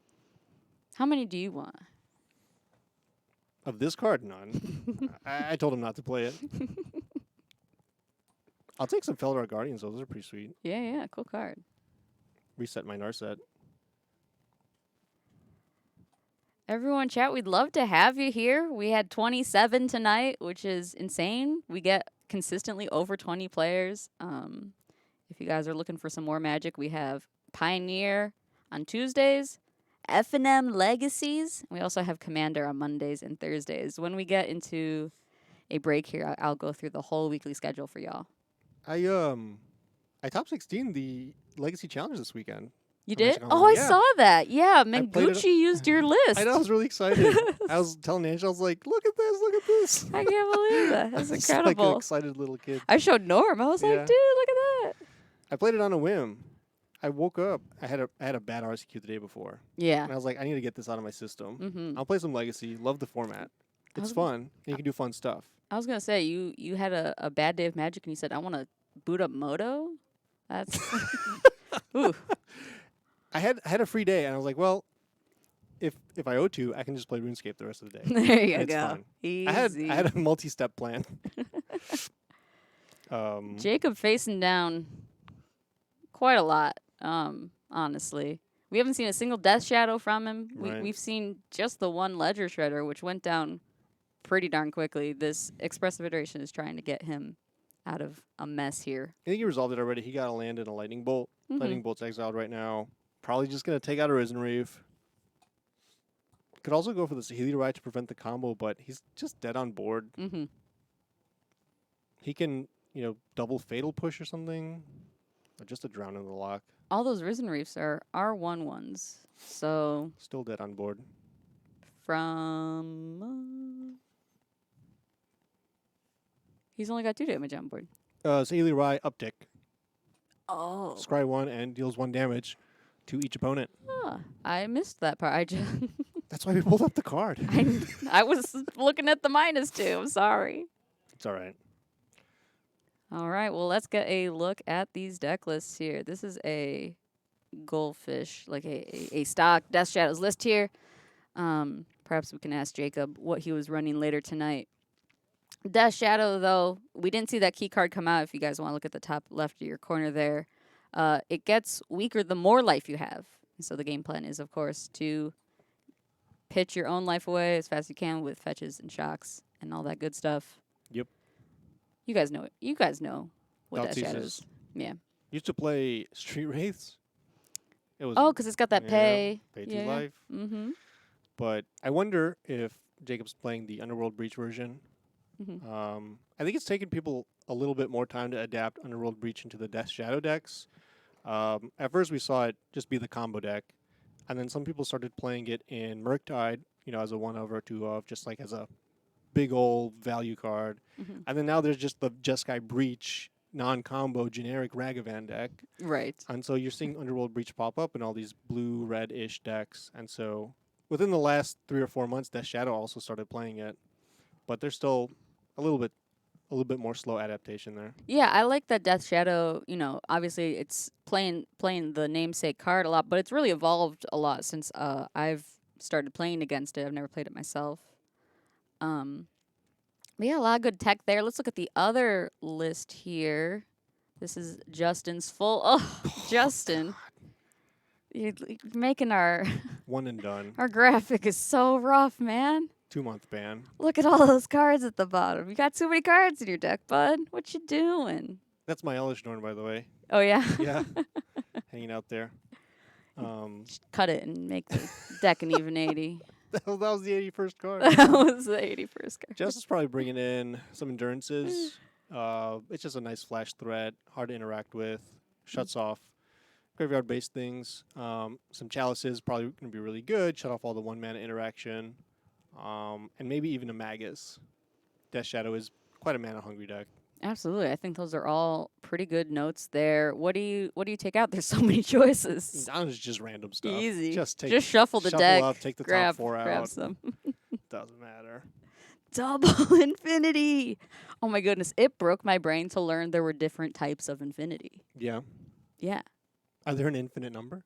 Well, as it was explained to me in as base terms as possible, like the number of numbers in between 1 and 2 is infinity, right? Because Sure. you can do decimals or whatever. Whatever. But the number of numbers between 1 and 3 is bigger, but also infinity. Yeah. The game is ready. It is. What about 1 and 4? Even bigger. That's crazy. Bro, are you not amazed? I'm following. Let's get back to I sense Magic. the I pattern. think I'm just a little too excited. You're right. Math can be very overwhelming and also philosophical. Yeah. Remember that time that I did math really bad on stream and Joe called me out for it in chat and I got real embarrassed. I would never call someone out for making a mistake. Never. Remind me who took down game 1 here, just so we can let everyone in chat know, since we can't put it up on our overlay. Justin took down game 1. Mm-hmm. Jacob never really followed up his early Thoughtseize with any strong pressure, and Justin was able to develop his board, develop his engines, Risen Reefs, Omnaths, and just basically attack Jacob down. Yeah, just beat down with some 1/1s. Nothing fancy. Yeah. Well, there was a card a little bit bigger than a 1/1, but But yeah. not fancy. it's It's old pretty, news now. Yeah? Yeah, it's still an expensive card, I'm pretty Speaking of sure. old news, turn 1 Steam Vents Ragavan. Old news. Get out of here. As an 81 card deck, Justin's less likely to draw, something like a Prismatic Ending or a Lightning Bolt that he needs. Yeah, it's going to be... It seems like Justin had some really good draws for that 81 card deck. Yep. How many lands is he running? I mean, Speaking you of could good get draws. so... Man, he can't keep getting away with it. Never punished. Probably the reason he kept the hand is Yeah. land, Prismatic Ending. Makes sense because Did he get a full 7 too? Were there any mulligans? I don't think so, no. Bro. Yep, full 7. Bro. 8 because he's on the draw. Must be nice. A second Ragavan. I don't want to act like I'm rooting for anybody here, but I'm pretty excited. That's an exciting turn 2 play in response to a Prismatic Ending. I love to see it. Second Ragavan deployed, but no second land. Oof. That bauble draw hopefully helps. Otherwise, Jacob might be in trouble once again here. Oh my god. Wow. Wow. Wow. We just had 2 completely identical turns. Ragavan, Prismatic Ending. Another Ragavan, and then another Prismatic Ending. Let's do it again. No, okay. No. Channeler. That's another turn. What? Another 1-drop red creature. The only difference is Justin's been playing lands, and I think he's got a couple more in hand. Mm-hmm. Going to be able to pull ahead, I think, quickly. How's searching through that big old deck doing for you? It was quite the handful there. I thought they banned Yorian. They did. There's no reason to be playing 81 cards unless you want to get a feature match for being quirky, which apparently it works. You put out a poll, by the way, I was about to check. I wanted to check the... on Twitter. You polled, Let's check the Twitter poll. should we put an 81 card player in the feature match area? What were the results? I didn't check. Let me see. It's tied! It's 50-50. Nice. Oh, goodness. All right. If you guys don't follow the nerd_rage gaming Twitter, that's where we put out our announcements that we're going live. Yeah, don't forget to follow us on all of our socials. Twitter, Facebook. We got our own website, nerdragegaming.com. Go check out, buy some magic cards there. All sorts of good stuff there. We got a Discord. Definitely go check that out. That has got some good stuff on that. Quite active. Mm-hmm. Very distracting. Honestly, though, and because I check it when I'm at work because I'm like, it's my work. Yeah. But then I'm just sitting there right. talking about magic cards, and I'm like, I gotta go. Are you hiring? I'd love to do that. Jacob found his second land, but it's only one color. It is another color that he was missing with that Steam Vents, though. So the black mana It is. hopefully is pretty good. It's got opens up Drown in the Lock, opens up Death Shadow, of course. Oh, and there's the Drown in the Lock to counter. Was that Endurance? Yeah. Got the alt art and it's in Japanese, making me work for it here, Justin. Justin already used 2 1-mana white removal spells. Leyline Binding with those lands out would also be another 1-mana white removal spell. Leyline Binding costs 2 mana right now, but Oh, did I do my math wrong? no. Rogran Triumph and Temple Garden, that's 4 colors. Or, I guess yes. But Oh, indeed it is. I'm excited because I saw the Ellish Norn in Justin's hand. Mm-hmm. 81 cards, by the way. By the way, one of. It's a one of in the deck. And I think we're just using the Saheeli as, some bait. Maybe the Channeler attacks it for a turn. And I think Justin's going to hope to resolve this Elishnorn within the next couple of turns. No, I think he's just gonna sit on it and let He it better not stew. sit on it. That's my card.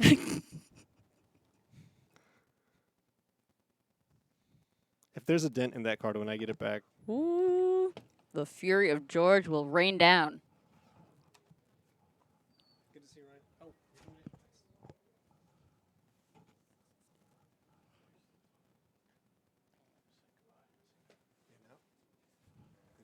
The Crocs down on the field for Jacob there.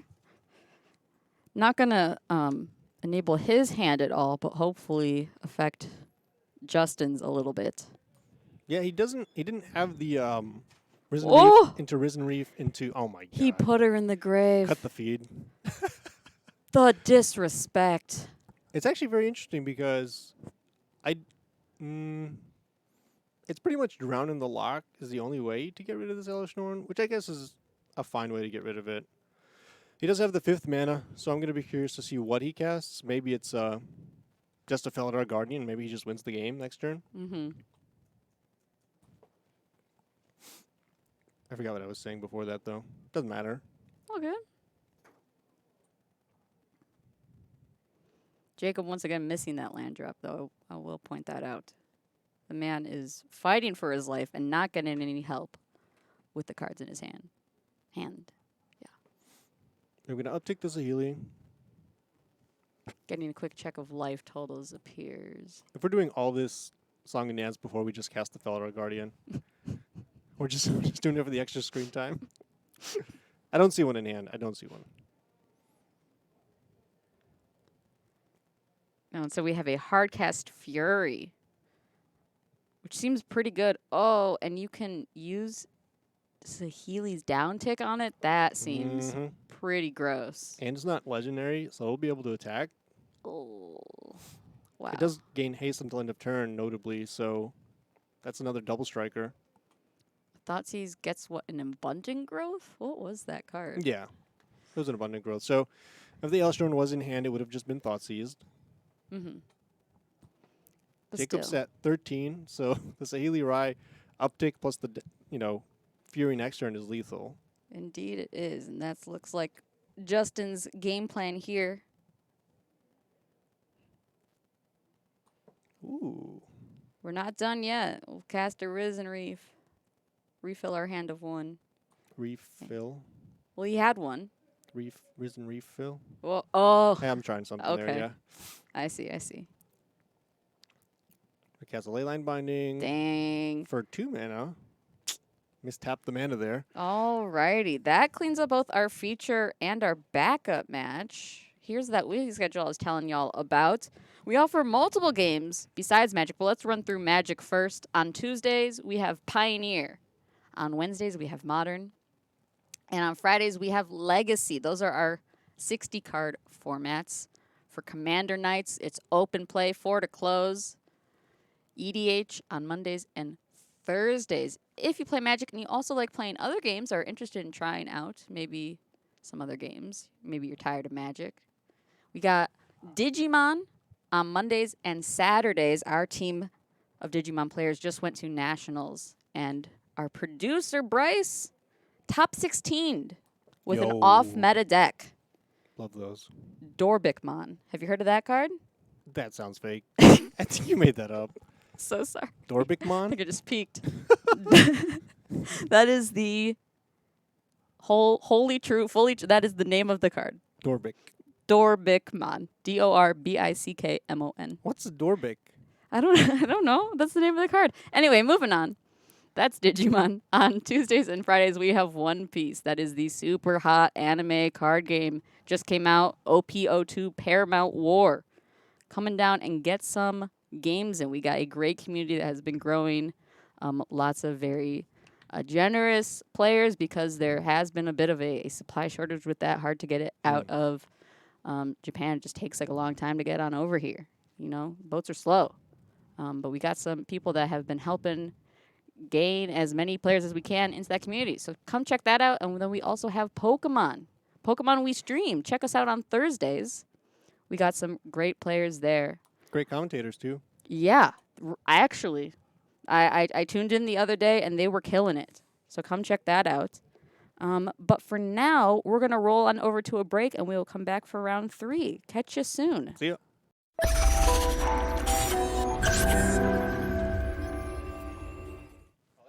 Welcome back, everybody. It is round 3 of Wednesday Night Modern, and we have a guest commentator. It's Zach. Hey, how we You doing? guys can all go. Welcome to the stream setup. Are you excited? Oh, of course. I love being here every week. Yeah, Zach's a regular here at the store. He didn't make it down for the start of Modern, so he wasn't able to play, but he's here now, and he decided to take a stab at some commentary as we watch Dave and Paul. I think we've got names switched up here, so sorry about that. If we could get those moved around. David's on the right, and Paul's on the left. There we go. Paul rocking Stoneblade today, and David on his usual Rakdos scam. We're starting off with a strong turn 1 play for a Stoneblade deck, which is Esper Sentinel. About as good as it gets, other than like a Ragavan if he has it in the deck.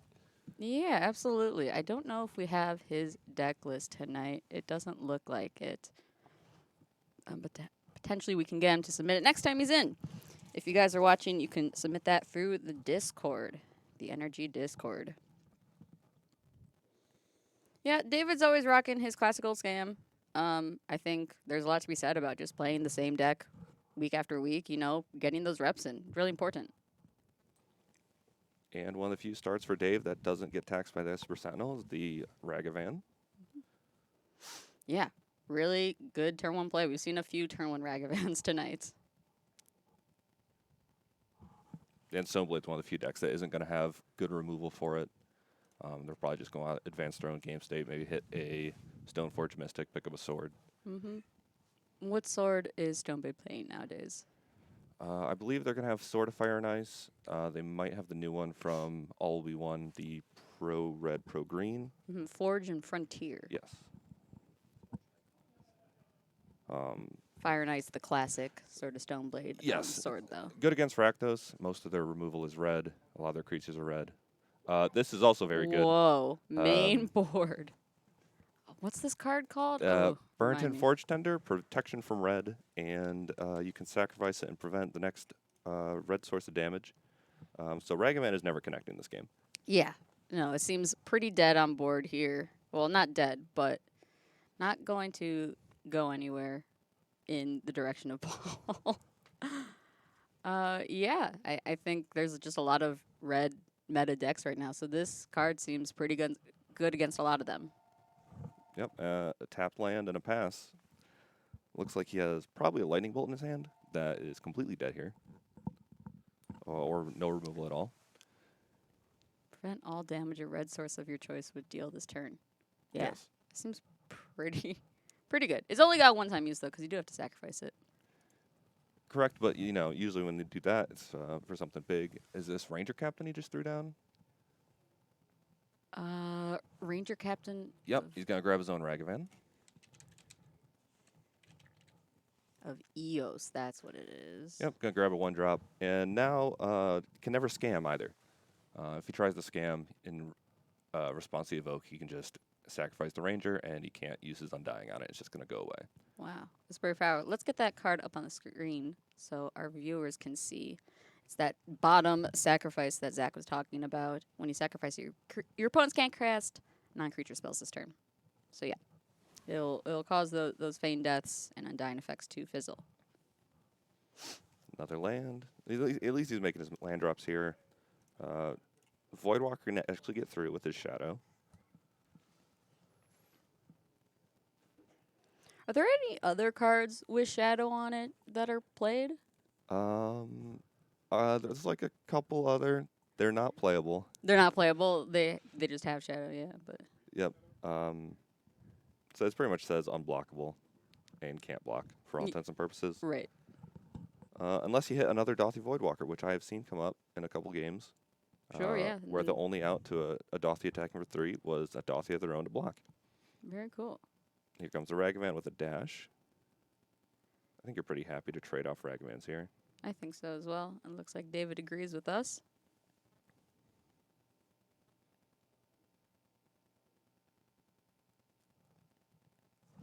Oh, his got a exiled to the Dothy.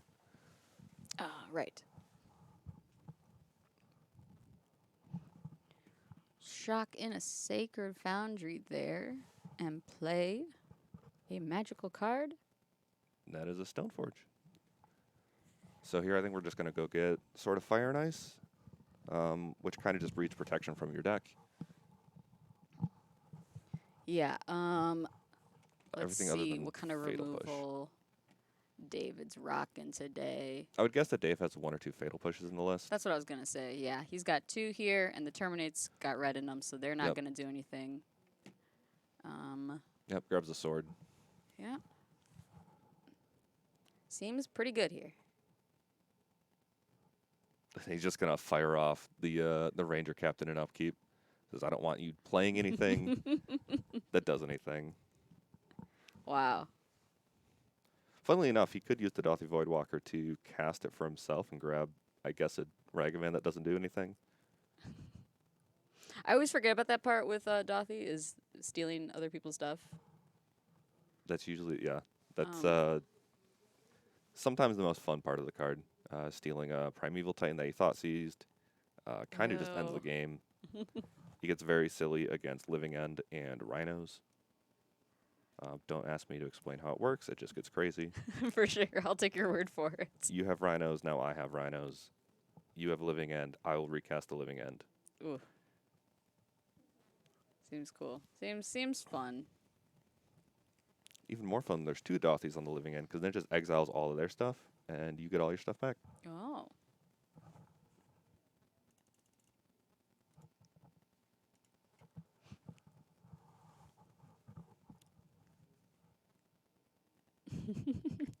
I was thinking about it, and Dakota's going to bring it up here about the time you used Dothy Voidwalker against him in Cube.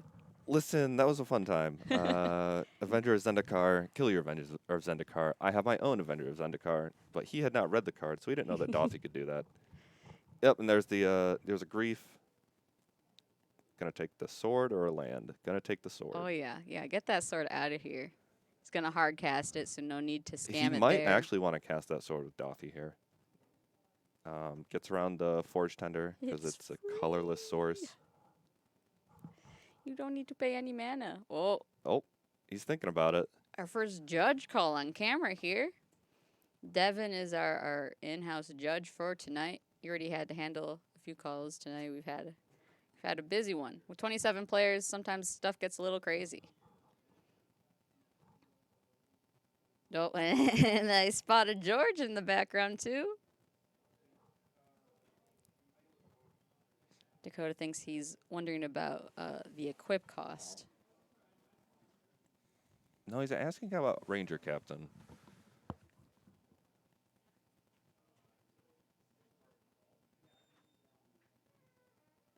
Oh, if only I could relive. Oh, because he shotgunned the Ranger Captain in upkeep, so he can't actually cast the sword if you were to sacrifice Dothy. Because he's under the Ranger Captain, you can't cast non-creature spells. All right. So he would love to cast Yeah. that sword, put that on the grief, start swinging away, clear the board, start making card advantage, but he can't. He's got to wait a turn.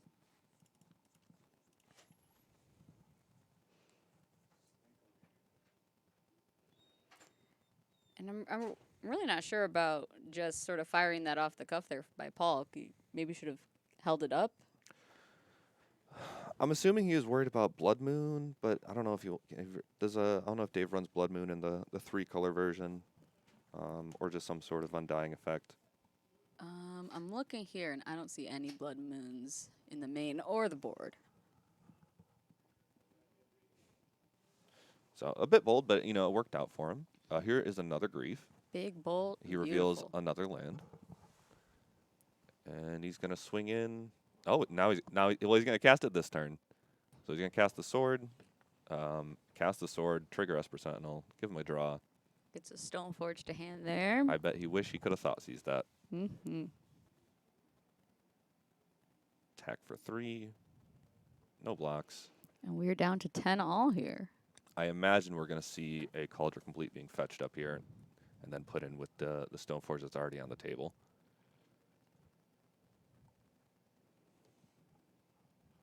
Yeah, I don't know. Yeah, Cauldro seems pretty good here. It's got great stats against these griefs for sure. And it puts him on a 2-turn clock. Aviva, your mic is a little close to your face. It's a little loud. Oh, he's just going to grab another sword. He's going to double fetch, go grab up a couple basics, I assume, preserve that life total. Violin the sword, and he's probably going to put it on the Esper Sentinel. Swing in. He would get a trade with that. If he traded off with the grief, so he probably won't get a sword trigger this turn.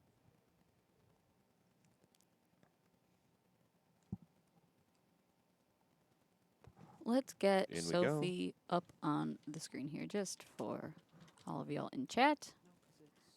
Classic card, Sword of Fire and Ice. Gives a equipped creature +2/+2 and protection from red and from blue. Yep. Whenever it deals combat damage to a player, Sword of Fire and Ice deals 2 damage to any target and you draw a card. Pretty powerful stuff. Yeah, I'm not sure who that trade favors. It's pretty close both ways. It depends on what Dave has left in his hand. We know that Paul has 1 card. I don't think it's anything too exciting, though. Originally printed in dark steel. Yeah, Sophie's been here a while, and I feel like it makes its reemergence every so often. Yep. It's always good against when Murktide's running around. That actually removes protection from your deck, other than Otawara.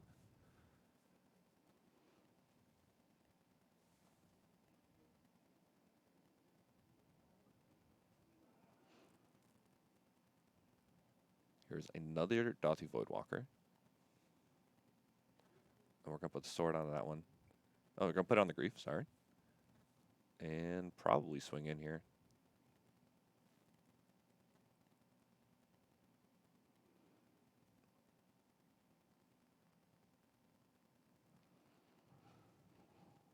It's quite the... I don't know if it's...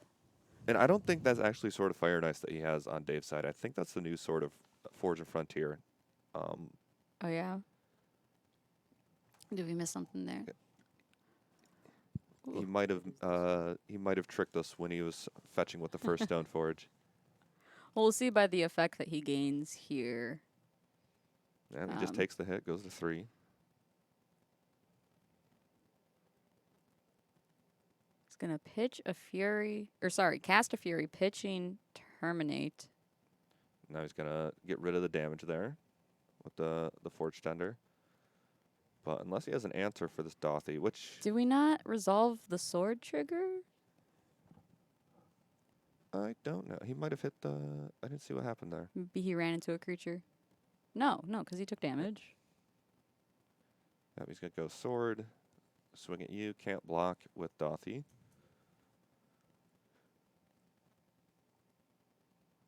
So we're probably going to kill the Dauthi here. I would Prevent think so. lethal on board, hope we draw a creature. We drew Nahiri, the new Nahiri from All Will Be One. Here, the Unforgiving, I believe. Which I don't think helps us out in this board state. And he is correct. Yeah, he's just going to scoop him up. All right. And that was the Sword of Forge and Frontier, so the new one. All right, so Dave picks it up there with his favorite The deck, only deck list that's Rakdos there. Scam. Let's take a look at David's deck list here. He's rocking lots of good stuff. The one of Elish Norn. Gotta love it. I'll do. And I believe also the 2 of the Phyrexian Flesh Gorger, the prototype card. So bring them for 3. If it ever dies, comes back as the 5/7 with a very hefty ward cost. In the sideboard here, we're probably going to see these prismatic endings come in. Probably see the engineered explosives as well, deal with all the protection creatures. Other than that, that seems about it. I don't know if we want anything else other than the endings and the explosives. Yeah, sounds good to me. Since we don't have the other deck list available, let's run it over to our weekly schedule. If you guys are looking to play some Magic at our store, here's how you can do it. We have Pioneer on Tuesdays, Modern, of course, on Wednesdays, Legacy on Fridays, and then we have our Commander EDH nights Monday and Thursday. That's 4 p.m. to close. Open play, come and win some promo packs. If you're looking for some other games besides Magic, we offer Digimon on Mondays and Saturdays. We offer One Piece on Tuesdays and Fridays, and then we have Pokemon up there on Thursdays. If you guys are looking to buy Magic cards, we offer them at our website, nerdragegaming.com. We ship anywhere in the United States. If you don't see a card that you are looking for, as in we are out of stock of it, you can put it on your wish list and get notified immediately with no obligation to pay when we do put it into stock. If you're looking for stuff besides magical cards, you can check out our TCG Pro page, nrg.tcgplayerpro.com. That's where you'll find our high-end and foil magic card selection, as well as our Digimon, Pokemon, One Piece selection there. And while we're at it, let's talk about the series. NRG series, we're starting our first event here in a couple of weeks. I'm excited. Zach, are you coming? Oh, absolutely. It'll be my first one, so I Yeah? can't wait to finally be able to make one. Really happy that Modern's on Saturday with the 10K, and then Pioneer just as much of a fun format on Sunday with the 5K. Yeah, we've got some brand new experiences for you over in side events as well.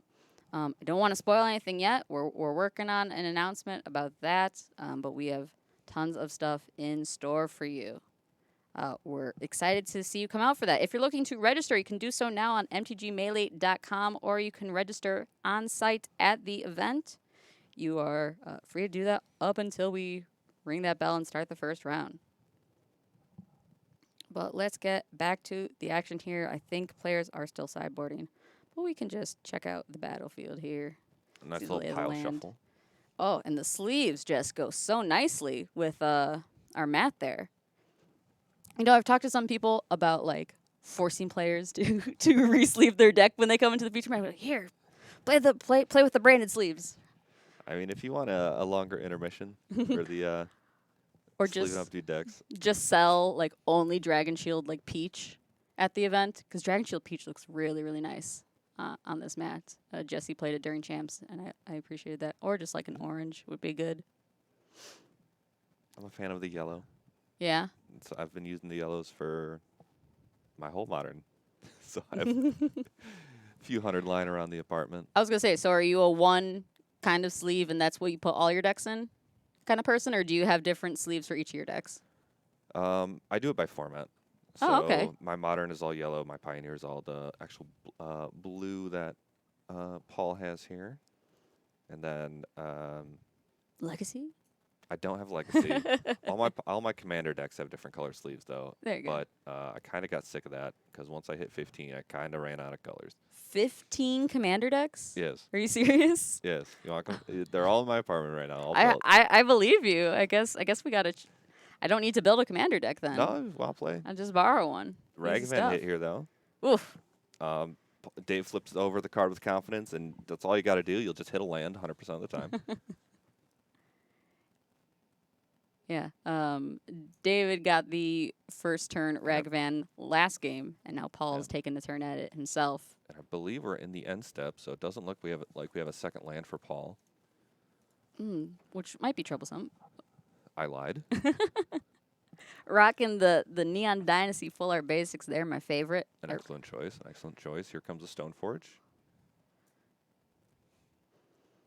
I don't know how I feel about Elish Norm in Scam, says one chatter. How do you feel about it? Do you like it?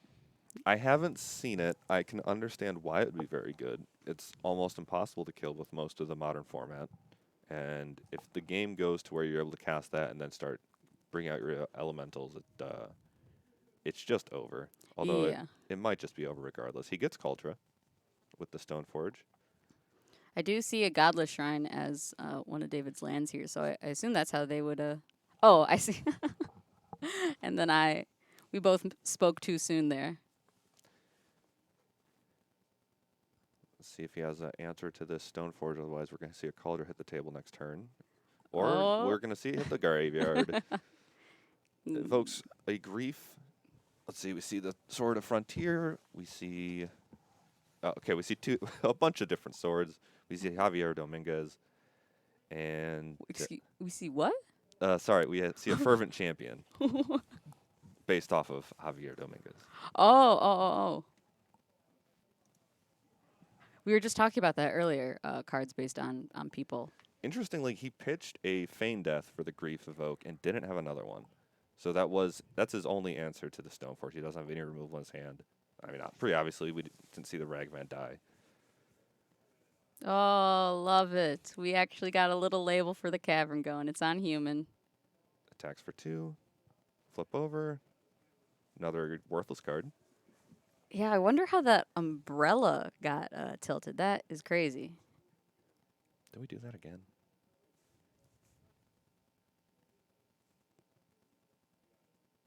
Looks like he drew another sword for turn. He has 3 different swords in his hand right now. That seems that's pretty cool. And he's just going to cast one. I believe this is Light and Shadow. Pro black, pro white. NRG series, welcome to chat. We were just talking about you. You guys should go follow that Twitch channel so that you can get notified when we go live. We will be streaming that as well. All right, Lots of good stuff. We got that Phyrexian Flesh Gorger. It's can you pull that up? I think it's a 3/3. It is a 3/3. I knew that part. But let's get it pulled up here. There we go. Yep, we got a 3/3 Menace, Lifelink, Ward, paid life equal to its power. Which is currently 3/3. Yep. Here comes a living weapon. I don't recognize which one that is. That looks like a no. Is that Batterskull? I think It might it's be Batterskull. Batterskull. I almost said Nettle Cyst, and I was like, that's not right. That's not a living weapon even. Here comes the Fervent Champion. We're going to equip the sword onto it for free. Oh, it's GP Batterskull. That's why. And then we're going to equip it with the Batterskull as well. And we're just going to get in. Funnily enough, the Phyrexian Flesh Gorger is a black creature, so it cannot block the protection from Black Sword. And we're really getting a lot of damage here. Yeah. That's something I forget about a lot, is that the germ is a black creature. It No, doesn't come up, it's not relevant most of the time. Yeah. No, I'm saying the Flesh Gorger, when you prototype it, it's a black creature, so he can't block it. Oh, excuse me. You're right. Yep. Yeah. So Ooh, we just take a very large hit. Indeed. And then gain that life with Batterskull. And have a sword trigger, which I don't remember what that one does. What's the name of the sword? Let's pull it up here. Light and Shadow, I believe. Sword of. There we are. You gain 3 life, and you may return up to 1 target creature card from your graveyard to your hand. So you gain the life with Batterskull, and then you also gain some life from Sword of Light and Shadow. Yep, we got another land, shocking in. A Seasoned Pyromancer. Discard 2.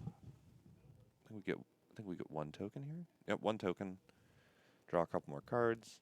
Hopefully we get removal here. Mm-hmm. Those fatal pushes, which David was looking for game 1, are not going to be helpful here against this sword. Attack for 3 menace.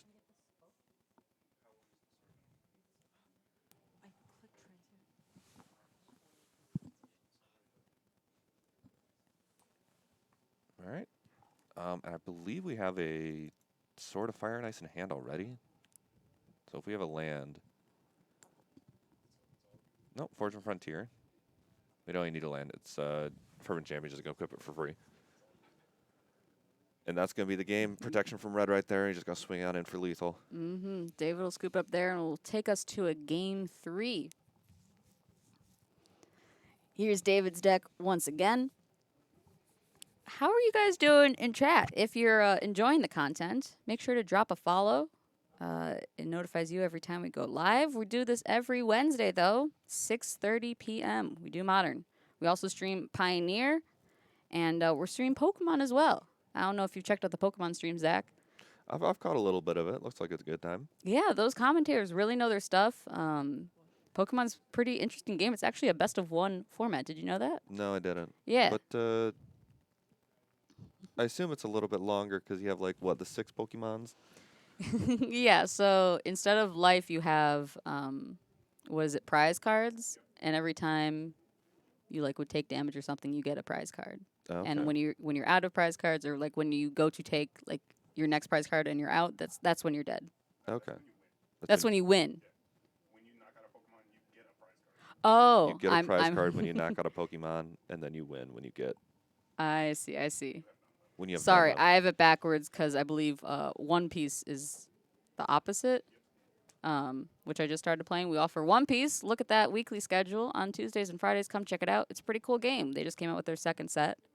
Yeah, so you have 5 life, I believe, in that game, and then every time your leader gets attacked, or when your leader suffers damage, you take a card into your hand. So it's Okay. like it's the opposite because Pokemon you snowball, I guess. I gotcha. Okay. The most I have with Pokemon is like the Game Boy games back when I was a kid. Mm-hmm. So I mean, if it's not close, if not anything like that, where all your Pokemon are dead or fainted, I suppose, then you lose. But it's probably pretty close. Yeah, I've played a bunch of Pokemon games in my day. What was the first one you tried out? I don't remember. I think Was it Gen 1? Did it have like Squirtle and Charmander in it? yes. So it that's was on the Game Boy Color. yeah, that's Yeah. like the first gen, Yeah. absolutely. My first was Pokemon Yellow's, the one with Pikachu in it. Okay. Okay. I think the one I played the most was like Emerald.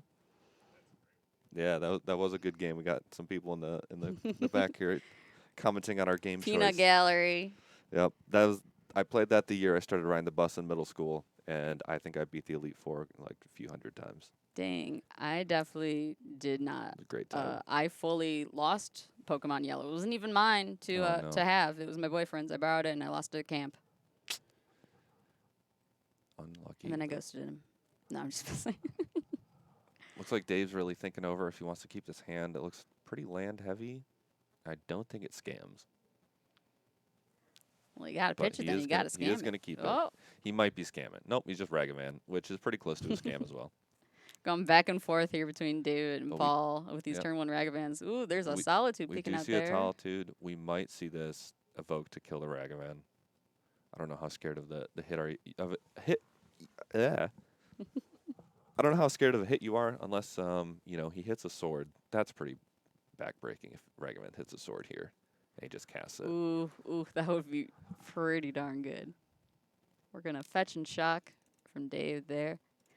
PD, your first Pokemon game was Pokemon Silver. I never played that one. Which starter did you pick? I always go for water or grass type myself. I'm never a fire type person.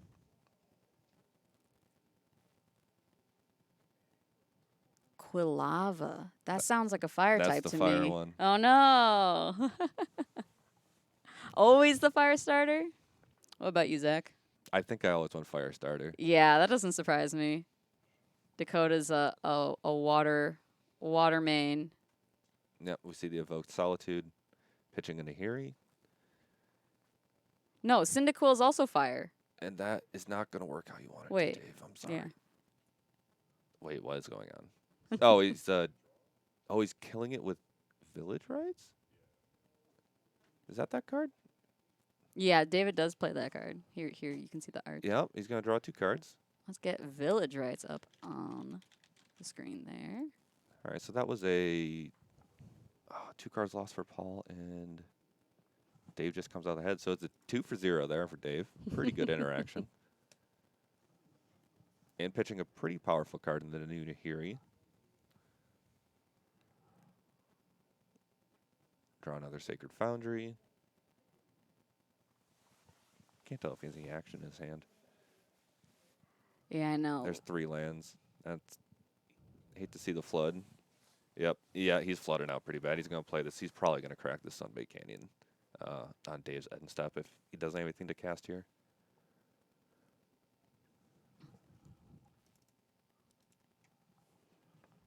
Tack on in.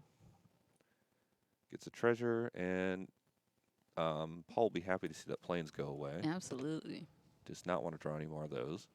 Not only does he not want to draw them, but he doesn't want Dave to find anything castable, like Nope. a sword. All right, we Or drew the a like. Fervent Champion for turn, so we do have a playable card. But we're just going to play a Ranger Captain, go fetch up a 1-drop. We'll probably get a Forge Tender here to protect us from Ragavan after this Ranger Captain dies. Yep, there's the Forge Tender.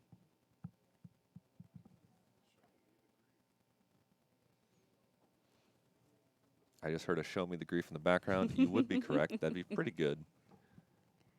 We're going to crack the treasure to get Revolt, push the Ranger Captain, which we're probably just going to sack in response. No reason not to. Revolt, a pretty nifty mechanic there. I still see people playing Fatal Push in Pioneer, which is a format that doesn't have fetches, but does have stuff like treasures still that you can sack. Yep. It's just being be able to kill 4 drops for 1 mana is pretty strong, even if there's some hard workarounds. But with Fable of the Mirror Breaker and Pioneer, it's pretty easy to get a treasure for that. We see the Sanctifier in Vec not being cast. I can't imagine why Dave would not want that card on the battlefield. That is being sarcastic. That's horrible. No, for no, his I deck. get it. I know that card. Don't worry. I'll pull it up. Here we go. Saying as soon as I can figure out how to spell it, Sanctifier and Vec. I play that in my Hammer sideboard. It's a pretty disgusting card against all the red and black decks floating around. I agree. It's Specifically, the red-black deck combination. Whoa. Although Dave does have some outs with Prismatic Ending, which I assume he probably boarded in here. Yeah. Getting that white mana in to play that Elishnorn can give you some cool cards you can play that Yep. are outside of your typical red and black Yep. game plan. All right, we see a Forge Tender. We see the Fervent Champion. We see another Fervent Champion. Just spewing out our hands here. Attack for 4 when they pump each other. I think we just take this if we're Dave. I don't think we care too much.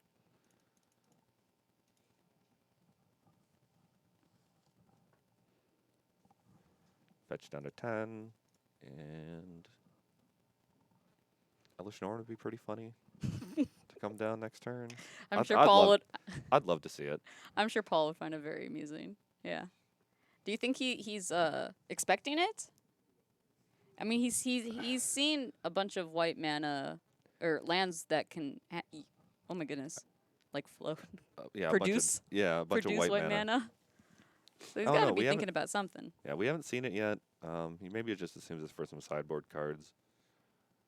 Deal with stuff that red-black usually can't. Mm-hmm. But even if he does know it's in the deck, it is a 1-of, so it would be surprising either way. And we get a Absolutely. tap land done with a Bugbear. That could be relevant. I don't think Dave has anything exciting going on in his hand right now. He's shaking his head. Yeah. Passing turn, not attacking with Ragavan because it does nothing. It doesn't even profitably block the Fervent Champions because they have first strike. See Paul laughing. I think he might have drawn another land, just exasperated at No, his he's luck, a 3-drop. perhaps. Here's a Or- sword. Here's an equip. Dave saying, yeah, that resolves. I have nothing to do. Attack in for, I believe, 6. Throw Ragavan under the bus. No.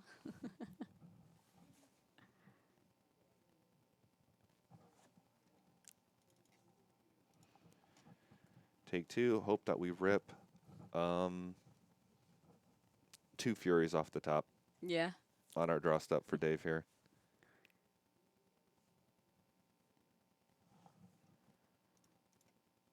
This Oh, game. there's a Stoneforge. I was gonna say this game is not completely out of David's grasp yet. There are things he could draw that could get him out of this mess.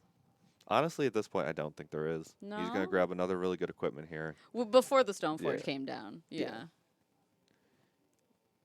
Yeah. Looks like Batterskull. So yeah, we're just gonna That'll help him stabilize. cushion our life total a little bit here next turn. Mm-hmm. And I think Paul is empty-handed, but he does have the Sunbait Canyon for a draw next turn, so we'll be able to violin the Batter Skull, draw a card if we don't see anything off the top good. All right, what do you got for us, Dave? You got 6 mana. Can cast anything in your deck. Gonna play a land tap return. I think it's a hive of the That's a Tyrant. good one. Indeed. Explosives for 1 is a good one. That's one of his 1 outs. I think we just blow it up now. I don't think Yeah. there's any. Takes care well, of 3 no, creatures out there. Yeah, you wait until the. Nope, you do it now. The max punish here is if he draws another Fervent Champion right on his draw step or with the Sunbait Canyon, and then I think we just lose.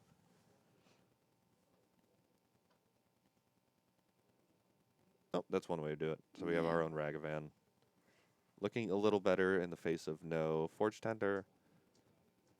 Still looking pretty bad in the face of this sword, though. So worst case, we just equip the Stoneforge with the sword and swing in.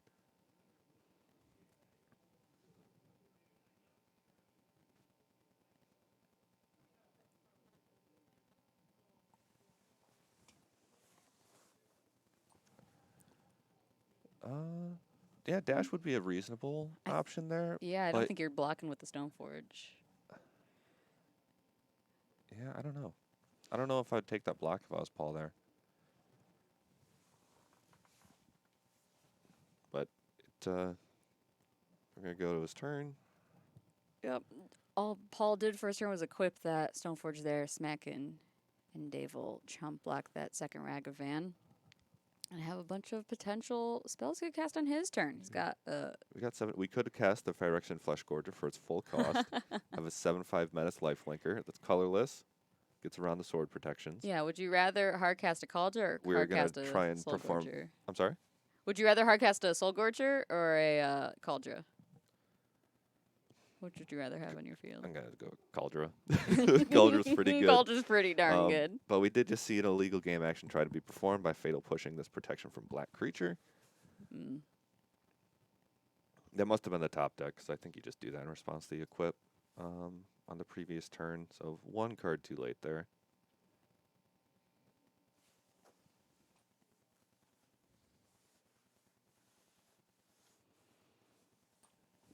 David with his head in his hands trying to figure out how he can get himself out. We know about the Batter Skull, so even if we get this Stoneforge off the table, we still have another threat in hand for Paul. We're going to draw a card off the Sunbait Canyon.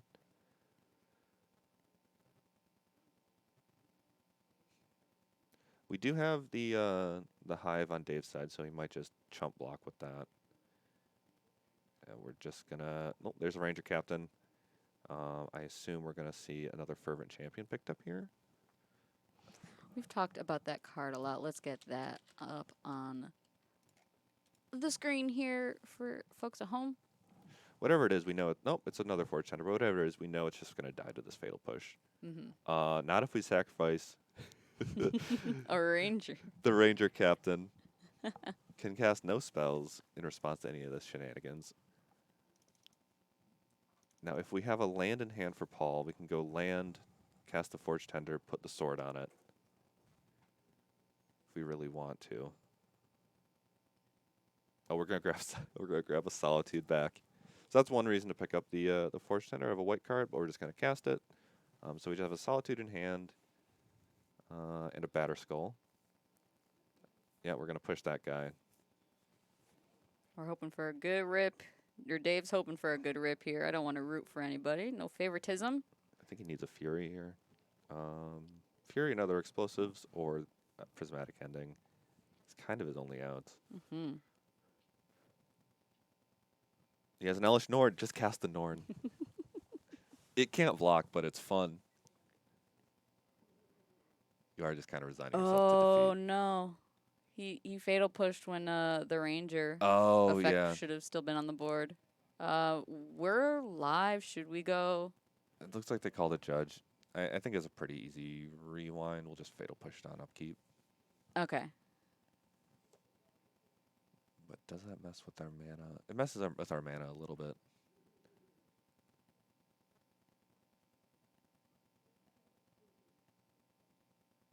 There's Elish Norn. Excellent. Let's go, dude. Oh my god, I wanna spoil something from the series so bad, but I won't. Oh, In regards to what? oh, nothing. Okay. Good to know. Nothing. Good Oh, to I know was that just there so is a excited. spoiler. Oh, oh my gosh, I spoiled the spec. This is spoiler. There's exciting stuff in the works. You guys should come out to the NRG series.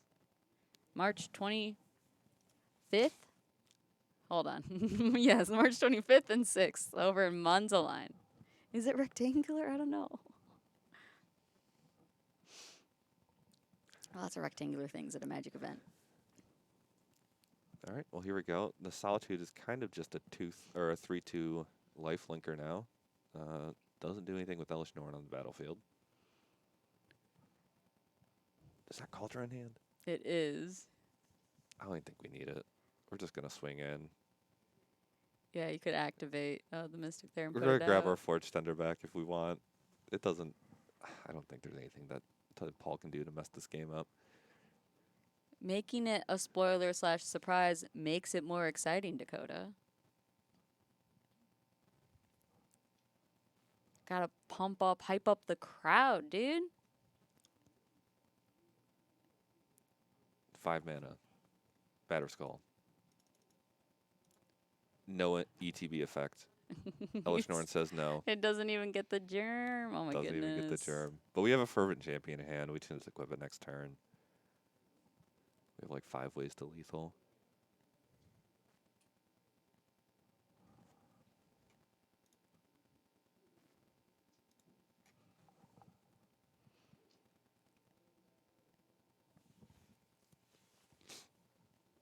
So here, I think we need a way to get rid of the Stoneforge, and then we need an answer for the Fervent Champion that's going to come down and just equip all this, put all these swords and the Batter Skull on it, and they're swinging for lethal. It's a very fair point. I can't argue with that. Well, I feel like I can. All right. Pitchcast a Grief. We'll get 2 triggers here. See the bad news that there's a lot of good cards in the hand. I think we'd take the Fervent Champion and probably... The Solitude isn't Stoneforge. relevant with the Elish It's Norn relevant field, because it's a free creature. I guess. If I was Paul, I might have even just evoked it in just to have another attacker. Mhm. But yeah, we're going to take the Fervent Champion on the first trigger. Second trigger, I think we got to take one of the white cards. Mhm. Yeah, we can't let this Fury get in there for free. I think we have to take the... I think we might have to take the Stoneforge just because while it doesn't have an ETB, it still has the way to put the Cauldron into play.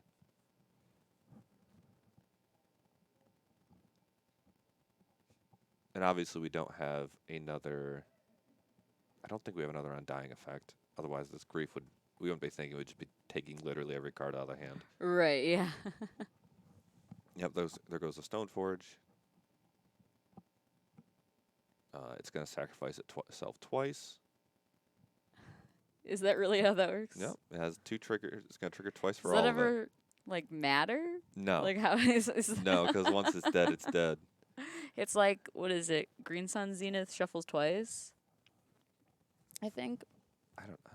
I feel like I've heard that. I don't play formats with that. Yeah, we're going to activate the Hive. The done. Go to block. He's going to gain a bunch of life. Oh.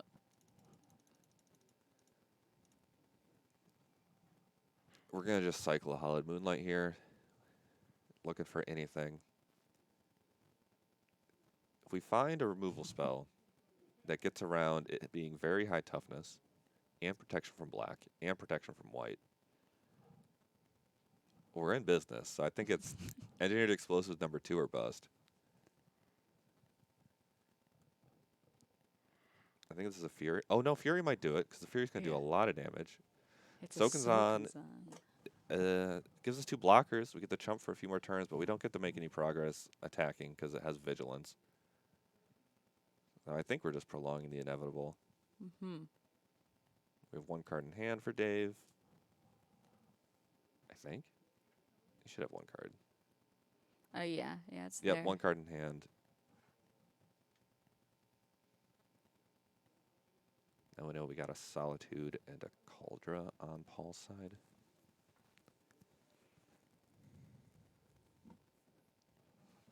When this game is over, I'm going to do next event and then on the commercials. Jump block. Gain 7. Is LOTV Leyline of the Void? Is that what they're talking about? Liliana of the Veil. Liliana of the Veil. Would have helped until that Rag event showed up.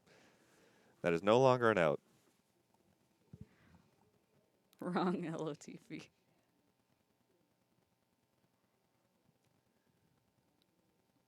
But if it was Leyline of the Void you were talking about, that would not help him in this game. No, I was like, I thought of a card that the acronym could fit, but I couldn't. Yeah. Flesh Gorger for just another dude. Prototype cost there. Yep.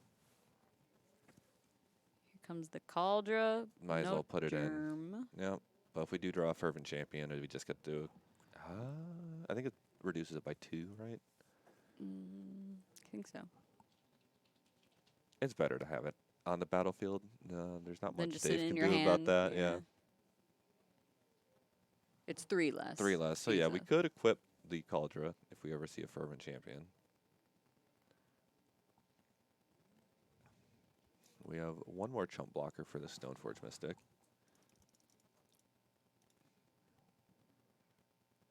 Go up to 30. It's quite the discrepancy in life totals. Cast a Fury. It's a 3/3 We with have double 3/3 strike. double striker. Yep. Dude, Elish Norn's really good. That card, pretty crazy, huh? Yeah, we're just trying to go wider than him right now, even though if he does find more blockers. I It's think, insane to me this man is still alive. Jesus. That was quite the loud sound alert in our Yep, ears and there. Ding the bell.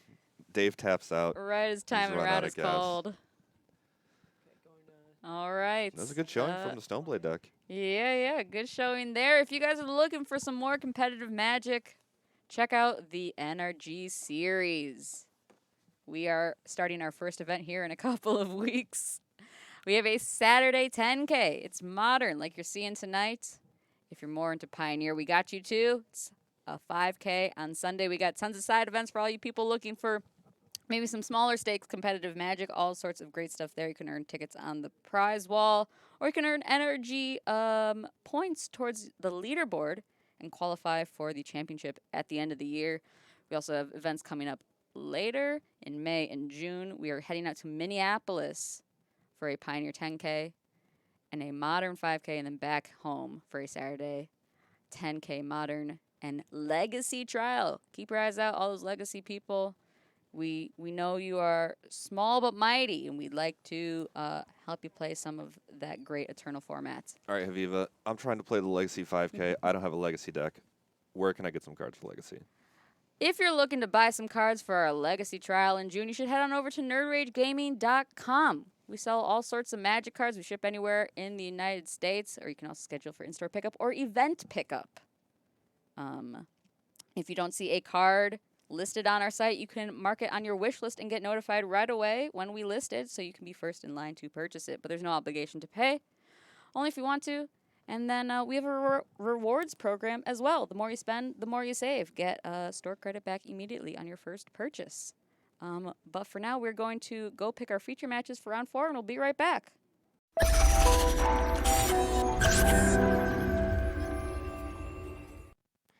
All right, we are back, but not we, but sort of we, But me. but us. Yes. What's up, Zach? Oh, just hanging out. I'm excited to commentate with you. Yeah. So last time you took my spot. This time I took Aviva's spot. All right. We're here for the quote-unquote finals. Our final table split and went home, so we took the table 2. They are the Kenosha crew. Yeah, This one guy. of them was, yeah. So understandable. Very a bit of a drive. understandable. We do pull from a lot of people here. Yes. I am excited to see Dominic play. Yep. We saw him last week in the finals. The Chat- actual finals. Who was he playing last week in the finals? Was that you? Was That's it me? Oh true! man, hopefully it's better Zach, luck. You did Here have a comes really a good Ren. weekend last week, or a really good week last week. If you don't watch Pioneer, yes. This is a really, speaking of really good stuff, this is a really good turn from Dominic. Yep. Although not ticking He's down not on killing the DRC. He must not have a third land. Yeah. And he just wants to guarantee that he's going to hit all his land drops here. I- Because if he has a Fable, he wants to hit that Fable. What do you think, though? I mean, that's maybe one of your few chances you get to just down tick and kill the DRC for free. Yeah, I don't know. I feel like the play is almost always down tick. As a DRC player yourself. I would be so happy. I'm so happy if I'm Jacob right here. Right. I get to keep my guy. Yep. There is a world where we hit Delirium, and then we just kill the Ren, and he gets his +1 off of Yeah, it. like Mishra's Bauble, Lightning Bolt, and that'll just do it. Yeah, Mishra's Bauble and Holy Heat, Surveil over a sorcery. Boom, we got Delirium. We're gonna hit for 3. Bonus points if we mill over a Croxa instead of a sorcery or Yeah, something like that. yeah, that would be really good. We saw So Jacob did cast 2 Croxas last time he was in the feature, so he is packing them. Yeah, hopefully we don't see that again. Hopefully we see him escaped. Casting them from the Yeah. hand does not feel good. Yeah, As a- and he did that 2 turns in a row, and Yeah. kind of stumbled there, but Against he's four- back here in the feature match area. I was Yep. talking to him. He's like, hopefully this is a much better showing for him. Yeah. Well, he's made it. He's made it back. He's won 2 games. Here comes a Ledger Shredder and no bobble, but we did hit the run for 1. I was going to say, last round I was watching Dominic play at Table 1 as well, and chat may or may not be happy to know he beat Justin Brakeman in 3 games. So, hometown heroes, hometown villains, we love to see them all. Here we do see the ping on the DRC. Taking the chance while he can. Yeah. Not going to waste that opportunity twice. No, I don't. I really don't think you can afford to. And like you said, if this third land is going to go and cast a Fable, you may just be hitting your land drops anyway. Yep. After you draw for turn, draw 2 off the Fable, you're going to start churning. And this Ren's got back 2 lands already. Yeah. Well, more than paid for itself. Yeah. We see a lightning bolt. We see a Teferi. That's a very good answer to the Ledger Shredder. That time walk and draw a card.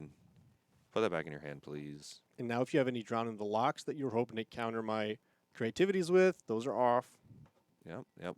I did see a bolt in Dom's hand. He's just gonna uptick Teferi. He doesn't care about the Ledger Shredder. Wow. No respect for it. No respect for the bobble.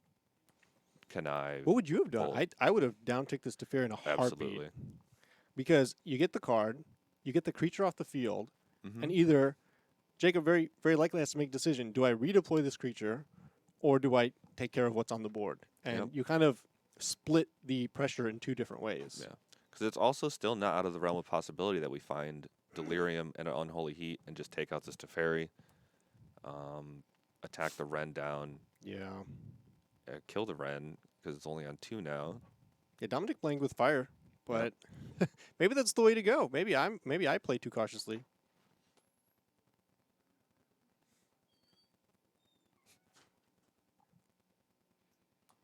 Yep, it's on 2. We've already played our land for the turn, so I'm not sure what. Oh, there's a Heat. We are gonna kill the Ren. Yeah. Oh, is it not delirious enough to kill No. both the Ren and the Teferi? He only has 2 types. He And then has presumably there's not enough spells to cast to connive away some more card types. yeah. We have land creature. Eh, And now Instead, here's a Death Shadow. We're gonna connive. That is he's not at 15 life. He's at 12 life. Oh. I was about to say that's not a good time to be casting a Death Shadow. Move it to the You really want that graveyard, extra please. creature type. No, we're gonna discard a Croxa. Excellent. That's Okay. the way you would like to do it. Get a counter on the Ledger Shredder. But we're still pretty dead to our creativity here. Yep. If he just goes, and I think just spotted a creativity in Dom's hand. Does he have the fetch land? I don't know about that. If he doesn't draw it off the turn, Knowing Dom, he has a Dwarven Mine in his hand, so he doesn't even need the fetch. Let's just see And- that white border. I see a white border. Is that a white border I see? he told me he replaced last week. we commented on his lightning bolts being also white border. Yeah, he has the page versions. And yeah, now he is side graded / upgraded, whatever you want to call it, to where the only white borders are now the lands. Hmm. I think he did that for coverage, so thank you, Dom. No, here's a fetch land. If we have creativity, we just go for it. That doesn't look like we do actually. So we are gonna bolt the Death Shadow, get that off the table while we can with a bolt. And that's the white card we saw. We saw a prismatic ending. I think this was the wrong sequencing. I think you want I a prismatic agree. ending first. Not allowed Jacob to connive, but it looks like maybe he missed the connive trigger regardless. Yeah, if we just missed the trigger, it's even better for us. Yeah. And now this Teferi's on an empty board, just sitting here doing Teferi things. Yep, and we got our fetch land ready for our Dwarven Mine token. We see a land. We could see an Escape Croxa here. Yeah, I think Tom's just perfectly fine with that.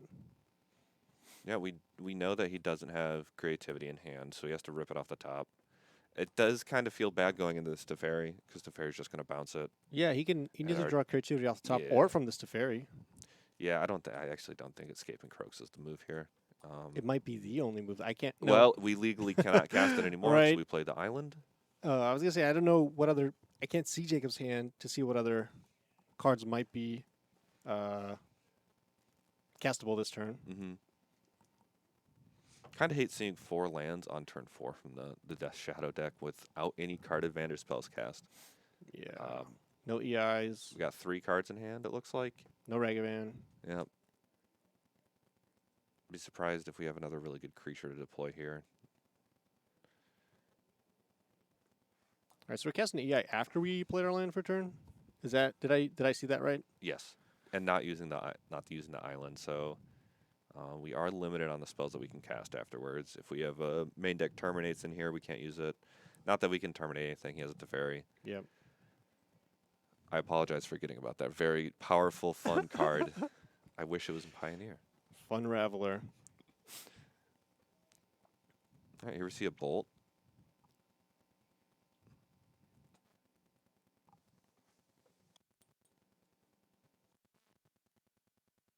And we Looks are like- counting out Delirium. Yeah. Might be unholy hitting this Teferi. Yep. Feels bad. Yeah, and unfortunately here we, seeing how we tapped and left the island up, he's going to make a dwarf token, and we can't bolt it in response. Yeah, although Dom might also. Thanks, Dom. What did he did He that showed it last to the week, too. camera. Yeah, it was Yeah. the EI. Oh, he's playing with iterations in the deck. Yeah, I saw he had at least one I saw in an earlier match. But See, now Jacob's laughing about it. He's like, I can't cast this lightning bolt with 1 blue mana. I think a lot of times Dom would have just went to his turn to cast That's touch fair this also, line 'cause regardless. It's painless. But it also kind of denies the information gained with Bobble. Yeah. And depending on if Jake told him the truth or not about what was on top, that could have been laughing too. Dom gave me grief last week because I told him that he had Arcana Cruelty on top of his deck. Did he actually? Yeah, Okay. of course. I'm I not didn't gonna know lie if to you him were- there. yeah. He's like, "What's on top?" I'm like, "Arcana Cruelty." He's like, "Ah ha ha!" And they drew it for turn. He's like, "This card's useless." I told you what it was. I told you it was a bad draw. Ooh, and that island. Last card.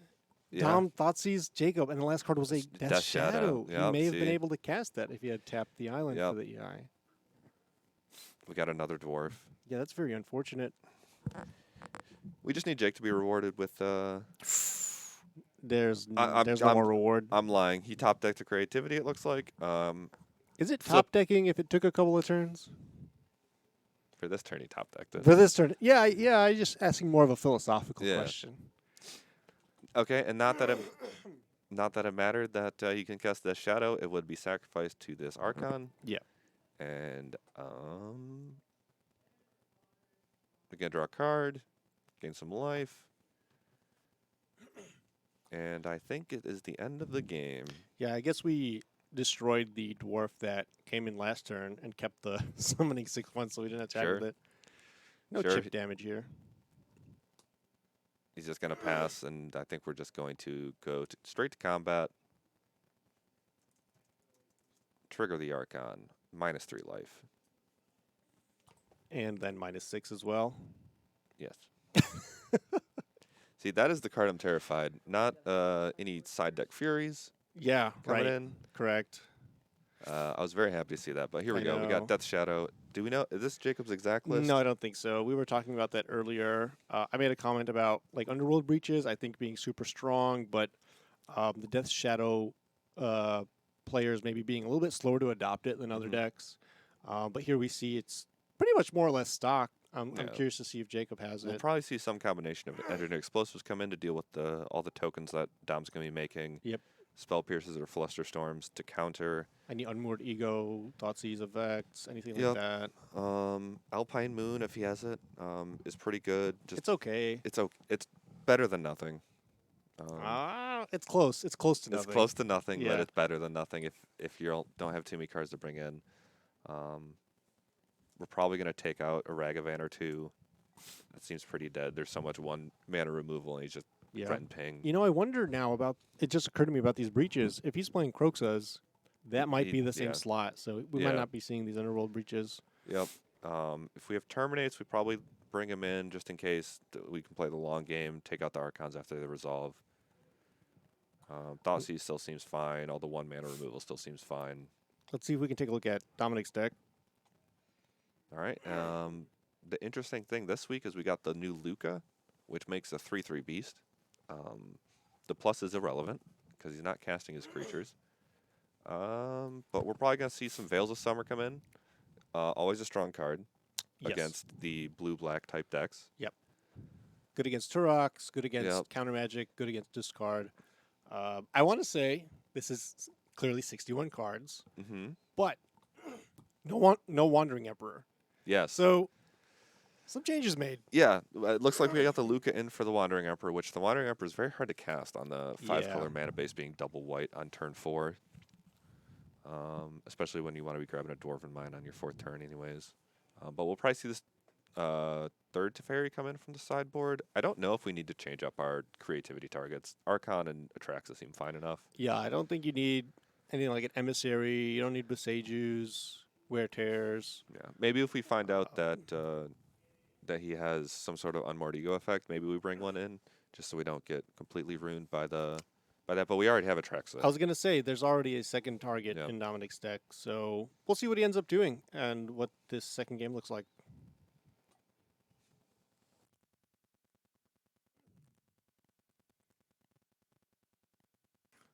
And we're still shuffling up. My favorite part about Magic, honestly.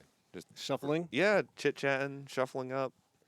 I was watching Dominic and Justin play last round, and they were sideboarding, and I looked back like 5 or 6 minutes later, and they're still shuffling up their sideboard. I'm like, guys, there's like 18 minutes left in the round. And they're like, oh, shoot, yeah, let's... Yeah, they're Let's just present. chit-chatting. They're having a good time. I mean, everyone here is friends. This is a really friendly store. There's a great crowd, so, That's true, that's true. you know. And then they took the first couple of turns, you know, fetch pass, Fetch fetch pass, pass, yeah. fetch pass. I'm like, oh my god, you guys are gonna go at a time, aren't you? But they didn't. Dominic found the creativity in the end. Yeah. The weather is Midwest. So if you've never been to the Midwest, Mhm. today was 52. It was a great day out. Yeah. 3 days ago, it was a snowstorm. Yeah, it's not good. 3 days before that, it was probably like 45. Nice weather. Raining. It rained a little bit. I think it's gonna be 50-ish for like a week. And they'll probably get Ish, another snowstorm. hopefully. Honestly, probably for the NRG event, we'll probably see another No, snowstorm. I really hope not. I really hope it's gonna be nice. I'll knock on wood, but 50 degrees and cloudy. I'll never, take that. never doubt the Midwest. I know. I stay hopeful. It's equal chance, perfect weather. It's equal chance, snowstorm. I want to so- see a Steam Vents and a Ragavan here. Yep. That's my favorite play in Modern. I want to see a Thoughtseize. All right, no Ragavan. Or no Steam Thoughtseize. Vents. Take the Veil of Summer out of his hand. Ah, yes. There's the Thoughtseize, and well, we leave the Archon. This is a very Thoughtseize proof hand, Yeah, but is it's that only a- 2 lands. It's only 2 lands. Is that a Showcase Fable? Yes. I think. Yeah. Yep. So 2 Fables, two Teferis, 2 lands, 1 Archon. Dom really wants him to have him discard this Archon of Cruelty. It's a very interesting keep from Dominic because there's no persists, I don't think, in the deck. And so this Archon in the hand is already not great. Mm-hmm. I wonder what the consideration would be to just send this back for a better 6, maybe something with a Renin 6. It's hard against the Thoughtseized deck, though. You're right, yeah. Because if you get a 6-land hand, and it's like dependent on one card staying around, and it just gets Thoughtseized away, then it kind of falls apart. So we're just going to go fetch land, pass. You do draw an extra card because you're on the draw, Yep. but Now, if you draw a 3rd land here, this is a fine hand. depending on how fast Jacob's Yeah. draw is, and here's a dashed Ragavan. Yep, we're just going to take this. That's not that fast. One less Dwarven Mine for down to top deck. Honestly, he might have wanted to... that would have been shuffled away with the fetch, but that didn't matter. So, yeah, he missed his land, so he's just going to draw. Play a tap land, pass. All right, okay. Wait, that Siemens was the second land? Yes. Right, yeah, That was okay. the one we knew about. Yep. Here's another island. Cast Blood Moon. That would be devastating. Well, No, I don't think so no, from Dom's no, it perspective. wouldn't. I lied. He has 2 Fables. Yeah, he's got 2 Fables, and he's just make treasures. Make Yeah, we're just mana. going to go Ragavan it again, hit another land. It always hits what you don't want it to hit. Not Every time. No, if you flip it over super timid, it's gonna Yeah. it's gonna bite you. But if you just flip it over, accept that Ragavan hit you, they might get a card out of it. Ooh. That's a good card to cast. Although we have made our land drop, so I we're just looking for have we? spells. Yeah, we played the island for turn. Right. We are 1 off of Delirium, so Unholy Heat's gonna be unlocked, even if he does find a 3rd land and throw down to Fairy. If we have an Unholy Heat, we can just get rid of it right away. J4 guy, that you didn't need that removal. It's okay. Sometimes Ragavan is just the bane of your existence. Sometimes he's not. Looks like exiling the Croxa off the iteration. That's unfortunate. That's not where you want. You don't want that in the exile pile. No. No, you don't. We're gonna get a Triumph here. Now, do you Fun- think this signals that Dom drew a 3rd land, or do you think this just signals he needs the colors and he's just gonna get the Triumph now? My guess is he either had a 3rd land or he drew a 2-drop to play. Let's see. I don't know. Oh, there's the land. All right. Yep. Then we're gonna throw down a Fable. Get our guy. A turn 3 Fable on an empty board. I mean, Dom's got to be happy, right? Well, we do know the Ragavan's coming in, but that does stop the Ragavan. Yeah, but no Shredder, no Channeler, no Death Shadow. Yep. No real good threats. Which is why Ragavan's fine. You just take the hits a few turns, and now you got a 2/2 that they are going to spend 2 mana to dash into and trade off. If I'm Dom, I don't even know. I might just take the hit. I don't think you can let him get ahead on mana that much. Well, we're gonna heat Alright. it. No option. Because we have our 2 basics, we do have to use the treasure to dash this Ragavan in.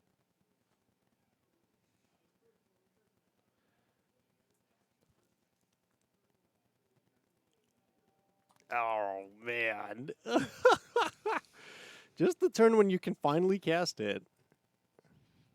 Ragavan's going to pilfer it. See, that's why we block. Well, yeah.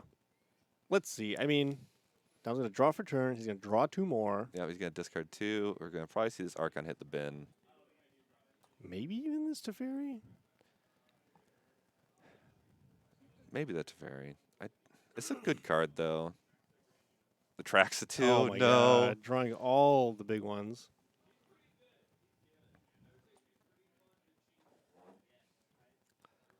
And I don't think we hit another land. Otherwise, we'd probably just play it right away. Yeah. I think he's thinking between this Teferi, which we can cast because it's the Mardu Triumph, or Yep. another Fable. I would be in favor of the Fable. Yep, here we Yeah, go. I think that's definitely the better play. Another Ragavan blocker. And another way to dig for some more cards. Oh, we do have a land. We're just going to play it tapped. Pass the turn.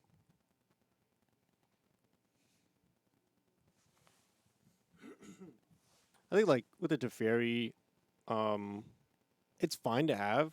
Like, if you didn't have the Fable, you definitely want it there. Mhm.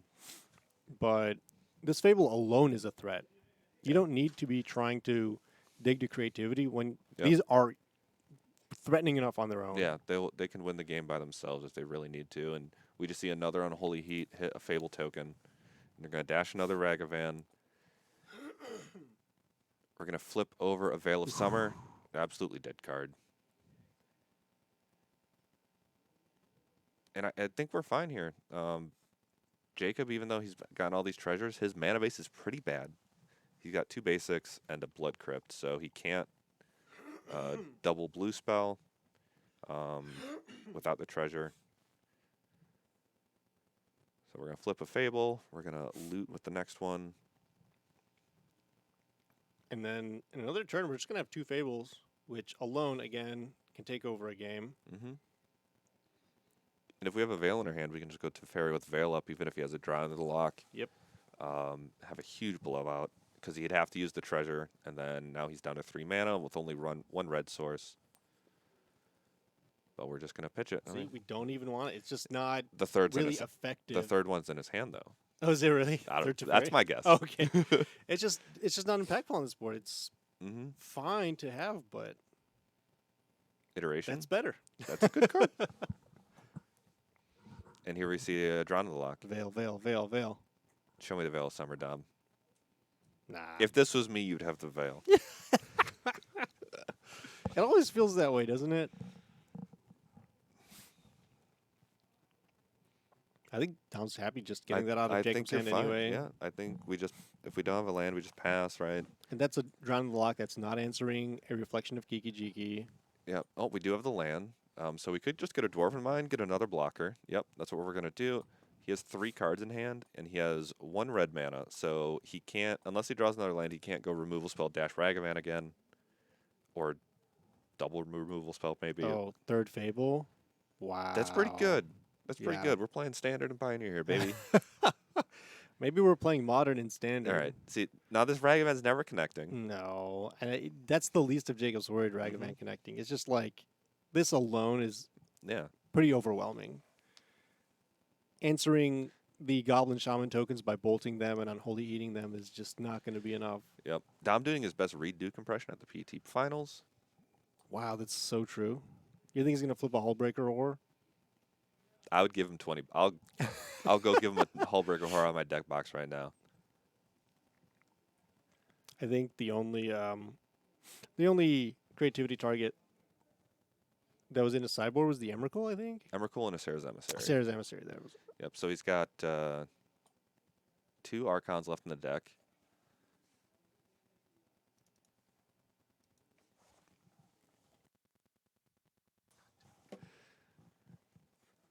Yeah, Jake's thinking here. We don't. We're gonna shotgun a Steam Vents. So we do have 2 red, 2 blue, 2 black. Our mana's not horrible anymore. While that Croxa being in exile that we couldn't get rid of, we're not casting it anytime soon. No, that could have been doing work for the last couple of turns.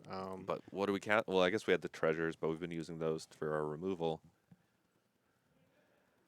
We are going to dash the Ragavan off for the trade.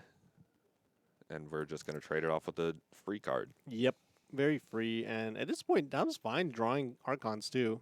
You Yeah. don't even need a creativity. You've got this Goblin Shaman. You got another black mana there. Yep. You can just start hardcasting them I think if we're you good. do draw them. We're going to see a Lightning Bolt. Another spot removal spell on a Fable of the Mirror Breaker token. It doesn't even matter because we can do the Fable nonsense now. Unless his last card in hand is Fatal Push. Fatal Push doesn't do it because it's a 3 CMC. I think Dom's got this one. Because we're going to loot. Flip over another Fable. Just taking the same game action every other turn, Yeah. basically. Yep. Turns out it's pretty good. Pretty good game action to take. Give me a 2/2. I think he's choosing not even to discard. His hand's just that good. It looks Let's like he's see. getting rid of 1. Okay, it is two. Yeah, we're getting rid of an Archon and a land. What? Okay, there's 1 Archon on the deck. Dom probably just drew it. Yeah. Knowing him. At this rate. I don't think we care. We just win with these Fable tokens. We just go to Jacob's End Step and we just make 5 copies. 3rd Fable. Or 4th No Fable. way. No, Oh, okay. God, okay. We're going to uptick. We don't care. I've seen a lot of upticks from Dom. And in general Yeah, look around at- here. Why do we need cards? Why do we need cards when we have Fable of the Mirror Breaker? Yeah, plenty of cards already. Yeah, Jake's got two cards in his hand. We're gonna Thoughtseize away the last card. Too little, Show too me late. show me a land. Take 2. Now we can cast our Death Shadow. That's a 2/2. It will be. And then it will get bounced. And then Dom's gonna make 3 Reflection of Kikijiki copies on the end step, and a dwarf. Very and likely. a dwarf. Just opting not to cast it. The Death Shadow in hand. I don't even know what it is. Oh, I thought- that was my guess. Oh, that was I my see. best guess. Okay.